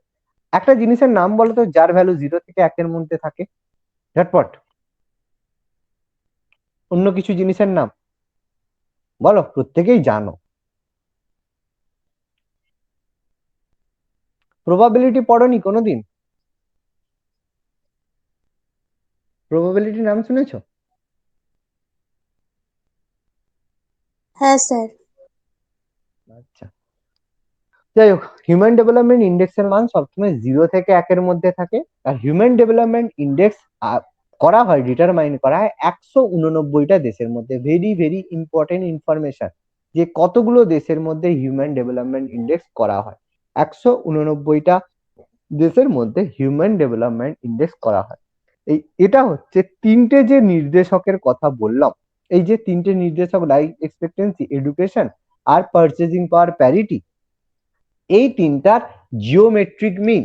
জিওমেট্রিক মিন বলতে যেটা হচ্ছে আমাদের হচ্ছে গুণোত্তর প্রগতি, জিওমেট্রিক মিন বলা হয়। আমি বলছি কি হয়, তিনটেকে গুণ করে কিউব রুট করে দিবে, তাহলেই যেটা পাবো সেটা হচ্ছে আমাদের human development index, LEI, EI, II। এটা হচ্ছে LEI মানে লাইফ এক্সপেক্টেন্সি ইন্ডেক্স, আর হচ্ছে EI হচ্ছে এডুকেশন ইন্ডেক্স, তারপর হচ্ছে II হচ্ছে ইনকাম ইন্ডেক্স, পারচেজিং পাওয়ার প্যারাইটি। এবার হচ্ছে বলবে স্যার ইন্ডেক্সটা কি? এবার ইন্ডেক্স বুঝতে গেলে আমাদের একটু স্ট্যাটিস্টিক্স এর একটু ইন্ডেক্স বলে একটা চ্যাপ্টার আছে। মানে কি, মানে আলাদা করে ইন্ডেক্স তো মানে এক কথায় বোঝাতে পারবো না। ইন্ডেক্স মানে হচ্ছে কোনো কিছুকে আমরা যখন 100 বা 100 সাপেক্ষে করি, সেটা হয় কি, তার মানে কিভাবে বোঝাবো। সাপোজ তুমি ধরো যে একটা একটা জায়গায়, যে আমি বলো, হ্যাঁ, সাপোজ তোমরা হচ্ছে পরীক্ষা দিতে গেছো, তোমার একটা গ্রাজুয়েশনের পরীক্ষা হয়েছে, সেই পরীক্ষায় তুমি 500-র মধ্যে 300 পেয়েছো। বিএসসি গ্রাজুয়েট এর পরীক্ষায় তোমার হচ্ছে মাস্টার্স এর পরীক্ষা, সেই জায়গায় 700-র পরীক্ষায় তুমি 400 পেয়েছো। তাহলে এগুলোকে একটা প্যারামিটারে তখনই আনতে পারবে যদি সেটাকে আমরা 100-এ করে থাকি, বা কোনো একটা পার্টিকুলার প্যারামিটার ধরে আমরা যদি করি, তখন সেটাকে আমরা ইন্ডেক্স বলে থাকি। পার্টিকুলারলি এক কথায় বোঝানো পসিবল নয়, যতটা সম্ভব আমি বললাম পার্সেন্টেজ হিসেবে বুঝতে পারো, কিন্তু প্রপারলি ইন্ডেক্স নাম্বার কিন্তু পার্সেন্টেজ নয়, মানে এর পেছনে অনেক কিছু জিনিস থাকে। ওকে, এবার আমরা র্যাঙ্ক হচ্ছে HDI র্যাঙ্ক, হিউম্যান ডেভেলপমেন্ট ইন্ডেক্সের র্যাঙ্ক তোমাদের আমি দেখাচ্ছি। সেটা হচ্ছে 2019-এর। বলবে স্যার এখন তো 2021 চলছে, 2019-এর ডেটা কেন দিচ্ছেন? একটু রিসেন্ট ডেটা হলে তো ভালো হয়। বাবু 2019-এর পরে আর ডেটা কিন্তু বের করেনি, যেটা 2020-র ডেটা দিয়ে 21-এর ডেটা তো দেয়নি। 2020-র যে ডেটা দিয়েছে তার পাশে লিখেই দিয়েছে রিভাইজড ফ্রম 2019, কারণ তারপরে আর এর ডেটাগুলো নেওয়া হয়। সেই 2019-এর ডেটা অনুযায়ী প্রথম পজিশনে রয়েছে নরওয়ে, এবং এটা কিন্তু পর পর 2017, 18, 19-এ নরওয়ে হিউম্যান ডেভেলপমেন্ট ইন্ডেক্সের টপে রয়েছে। তার হচ্ছে ভ্যালু 957, 0.957। সেকেন্ড রয়েছে আমাদের আয়ারল্যান্ড, থার্ড রয়েছে আমাদের সুইজারল্যান্ড। এবং এই যে ভ্যালুটা, এই তিনটে দেশের মধ্যেই সবসময় ঘোরাফেরা করে। Ireland, Norway, Ireland, Switzerland. কিছু কিছু বছরে সুইজারল্যান্ড 2 হয়, কিছু কিছু বছরে আয়ারল্যান্ড 2 হয়। কারণ দেখো ভ্যালু দেখো সেম 0.955, কিন্তু আয়ারল্যান্ডকে সেকেন্ড দেওয়া হয়েছে কারণ এর পরে আরো ইন্ডেক্স আছে 0.5579 এরকম করে করে ভ্যালু আছে, সেই অনুযায়ী আয়ারল্যান্ড হচ্ছে সামান্য বেশি, এই কারণে আয়ারল্যান্ডকে সেকেন্ড বলা। ওকে, যদিও আরেকটা কারণে হয়, সেটা কি অ্যালফাবেটিক্যালি অর্ডারে সাজানো হয়। যদি সেম ভ্যালু হয় তখন যেটা এ দিয়ে হয় সেটা আগে থাকে, এই জন্য বলা হয়। 4th পজিশনে রয়েছে আমাদের হংকং, 131 পজিশনে রয়েছে আমাদের ভারত গর্বের সাথে 0.645। 133 পয়েন্টে রয়েছে আমাদের বাংলাদেশ, এবং একদম লাস্ট, ভেরি ভেরি ইম্পর্টেন্ট, একদম লাস্ট পয়েন্টে রয়েছে আমাদের নাইজের। নাইজের হচ্ছে নাইজেরিয়া নয়, কিন্তু নাইজের আলাদা, নাইজেরিয়া আলাদা। নাইজের হচ্ছে সর্বশেষ দেশ যে হিউম্যান ডেভেলপমেন্ট ইন্ডেক্সে রয়েছে। আফ্রিকান কন্টিনেন্টে নাইজের বলে আলাদা দেশ আছে, নাইজেরিয়া আলাদা দেশ, নাইজের আলাদা দেশ। ওকে, মনে রাখবে প্রথম কে, লাস্ট কে, আর ভারতের পজিশন, এটা আমাদের মনে রাখতে হবে। ওকে, এবার দেখো আমরা এটা প্যারামিটারের মধ্যে একটা দিয়েছি, যেসব কান্ট্রির র্যাঙ্ক 1 থেকে 66 এর মধ্যে রয়েছে সেগুলোকে very high human development index বলা হয়েছে। এদের হিউম্যান ডেভেলপমেন্ট ইন্ডেক্সের ভ্যালু খুব বেশি, মানে এরা বেশি উন্নত। যাদের র্যাঙ্ক 67 থেকে 119 এর মধ্যে রয়েছে তারা হচ্ছে হাই এইচডিআই রয়েছে, আর যাদের ভ্যালু 120 থেকে 156 এর মধ্যে রয়েছে তারা হচ্ছে মিডিয়াম হিউম্যান ডেভেলপমেন্ট ইন্ডেক্স, আর যারা 157 থেকে 189 এর মধ্যে রয়েছে তারা হচ্ছে লো হিউম্যান ডেভেলপমেন্ট ইন্ডেক্স এর মধ্যে পড়ে। ওকে, ক্লিয়ার প্রত্যেকের? কোনো ডাউট?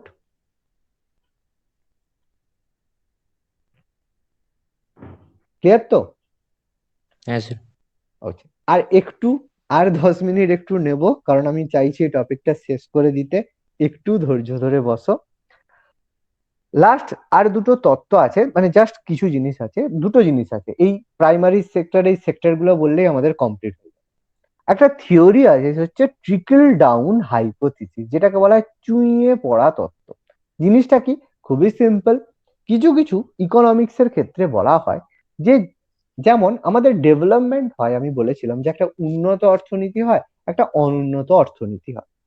সেখানে বলা হয় যে যদি ধনী সম্প্রদায়ের লোকেদের আরো বেশি ধনশালী করে ওঠা হয়, তাহলে তার প্রভাবে অন্যান্য পিছিয়ে পড়া জনগোষ্ঠীও ধীরে ধীরে সমৃদ্ধ হবে। মানে এটা কি বলতো, সুষম উন্নয়ন আর অসম উন্নয়নের একটা ব্যাপার থাকে, যে এক জায়গায় মানে বলা হয় কি, ইকোনমিক্স এর ক্ষেত্রে বলা হয় যে যে বেশি ডেভেলপড হচ্ছে তাকে আরো বেশি ডেভেলপ করো, তাহলে সে যে ডেভেলপড হয়ে গেছে, সে যে ডেভেলপড হয়নি তাকে টেনে নিয়ে ডেভেলপমেন্ট করবে। যদিও এটা হয় খুব কম, রেয়ার হয়, কারণ যেগুলো উন্নত দেশের ক্ষেত্রে এটা আমরা দেখতে পারি। আর আরেকটা ইকোনমিক্স বলছে যেসব জায়গার লোকেরা, যেসব জায়গায় অর্থনীতি বা ক্ষেত্রগুলো পিছিয়ে পড়ে আছে তাদেরকে উন্নত করার চেষ্টা করো। তাতেও সমস্যা, যারা পিছিয়ে পড়ে আছে তাদের মেন্টালিটি আছে আমাদের তো কিছু হচ্ছে নি, এরকম নিয়ে কি করব, তাদের ইনভেস্টমেন্ট করলেও তাদের উন্নতি হবে। ফলে সব জায়গাতেই আমাদের সমস্যা রয়েছে।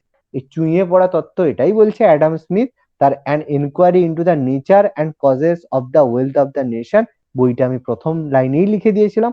এখানে এই ট্রিকল ডাউন থিওরির কথা অ্যাডাম স্মিথ বলেছেন, যে ধনী সম্প্রদায়কে আরো ধনী করো, তাহলে তার প্রভাবে পিছিয়ে পড়া যেসব জনগোষ্ঠী রয়েছে তারাও উন্নত বা সমৃদ্ধ হবে। এটাকে ট্রিকল ডাউন হাইপোথিসিস অ্যাডাম স্মিথের বলা হয়ে থাকে। ওকে, অ্যাট লাস্ট যেটা আমাদের দেশের অর্থনৈতিক যে ক্ষেত্রগুলো রয়েছে, যে অর্থনীতির ক্ষেত্র, সেগুলোকে আমরা 3টে ভাগে ভাগ করি। একটা হচ্ছে প্রাইমারি সেক্টর, যেটাকে বলবো মাধ্যমিক ক্ষেত্র, যেটাকে বলবো প্রাইমারি সেক্টর বা মাধ্যমিক ক্ষেত্র, সেকেন্ডারি সেক্টর, টার্সিয়ারি সেক্টর, আমি পরপর বলছি। প্রাইমারি সেক্টর সেগুলোই হবে যেখানে কৃষি মানে এগ্রিকালচার বেসড যে ক্ষেত্রগুলো হবে সেগুলো হবে আমাদের প্রাইমারি সেক্টর, যার মধ্যে কৃষি থাকবে, ডেয়ারি থাকবে, ফার্মিং থাকবে, মানে যার উৎস হবে প্রাকৃতিক, বিভিন্ন প্রাকৃতিক শক্তি থেকে বা প্রাকৃতিক যেসব উপাদান রয়েছে সেখান থেকে আমাদের যে সেক্টর গুলো হবে সেগুলো আমাদের প্রাইমারি সেক্টর হবে। এবং প্রায় 75% লোক, 75% লোক এই ধরনের প্রাইমারি সেক্টরের মধ্যে বিলং করে থাকে। বেশিরভাগ লোকই আমাদের কি করে, প্রাইমারি সেক্টরের মধ্যে বিলং করে। প্রায় 75% লোক এগ্রিকালচার, ফিশারি এইগুলো নিয়েই বেঁচে থাকতে পছন্দ করে। জিডিপিতে এর অবদান আগে প্রচুর ছিল, প্রায় 50%-এর কাছাকাছি আগে জিডিপিতে আমাদের অবদান ছিল, কিন্তু ধীরে ধীরে এটা আমাদের এখন অবদান প্রায় 15%-এরও কম হয়ে গেছে। এখন যেহেতু এগ্রিকালচারের উপর সেইভাবে ডিপেন্ড করে না, বা আয় এগ্রিকালচার থেকে সেভাবে হয় না, এই জন্য আগে অবদান থাকলেও বর্তমানে এখান থেকে আমরা জিডিপি বলতে কি, আমাদের গ্রস ডোমেস্টিক প্রোডাক্ট, আমরা নেক্সট ক্লাসে আলোচনা করব জিডিপি সম্পর্কে। জিডিপির গ্রোথ আগে বেশি হলেও এখন কিন্তু যথেষ্ট কম হয়ে গেছে। এবং এই সেক্টরে যেসব শ্রমিক বা লেবাররা থাকে তাদের রেড কলার শ্রমিক বলা হয়, যাদেরকে আমরা বলবো রেড কলার শ্রমিক বা লাল কলার শ্রমিক। রেড কলার শ্রমিক তাদেরকে বলবো, যারা এই সেক্টরের সাথে যুক্ত রয়েছে।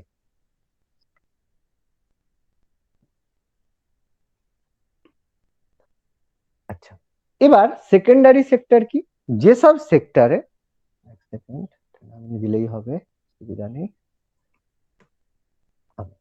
যেসব সেক্টরের লোকেরা শিল্পের উপর ডিপেন্ড করে, সেটা ছিল কৃষিজাত দ্রব্য বা কোনো প্রাকৃতিক সম্পদের উপর, যেসব ইন্ডাস্ট্রি ডিপেন্ড করে শিল্পের উপর, সেগুলো আমাদের সেকেন্ডারি সেক্টরের মধ্যে পড়ে। সেকেন্ডারি সেক্টরের মধ্যে পড়ে সেই সব সেক্টরগুলো যেগুলো ইন্ডাস্ট্রি বেস হয়ে থাকে, যেগুলো আমাদের শিল্প বা ইন্ডাস্ট্রি বেস হয়ে থাকে।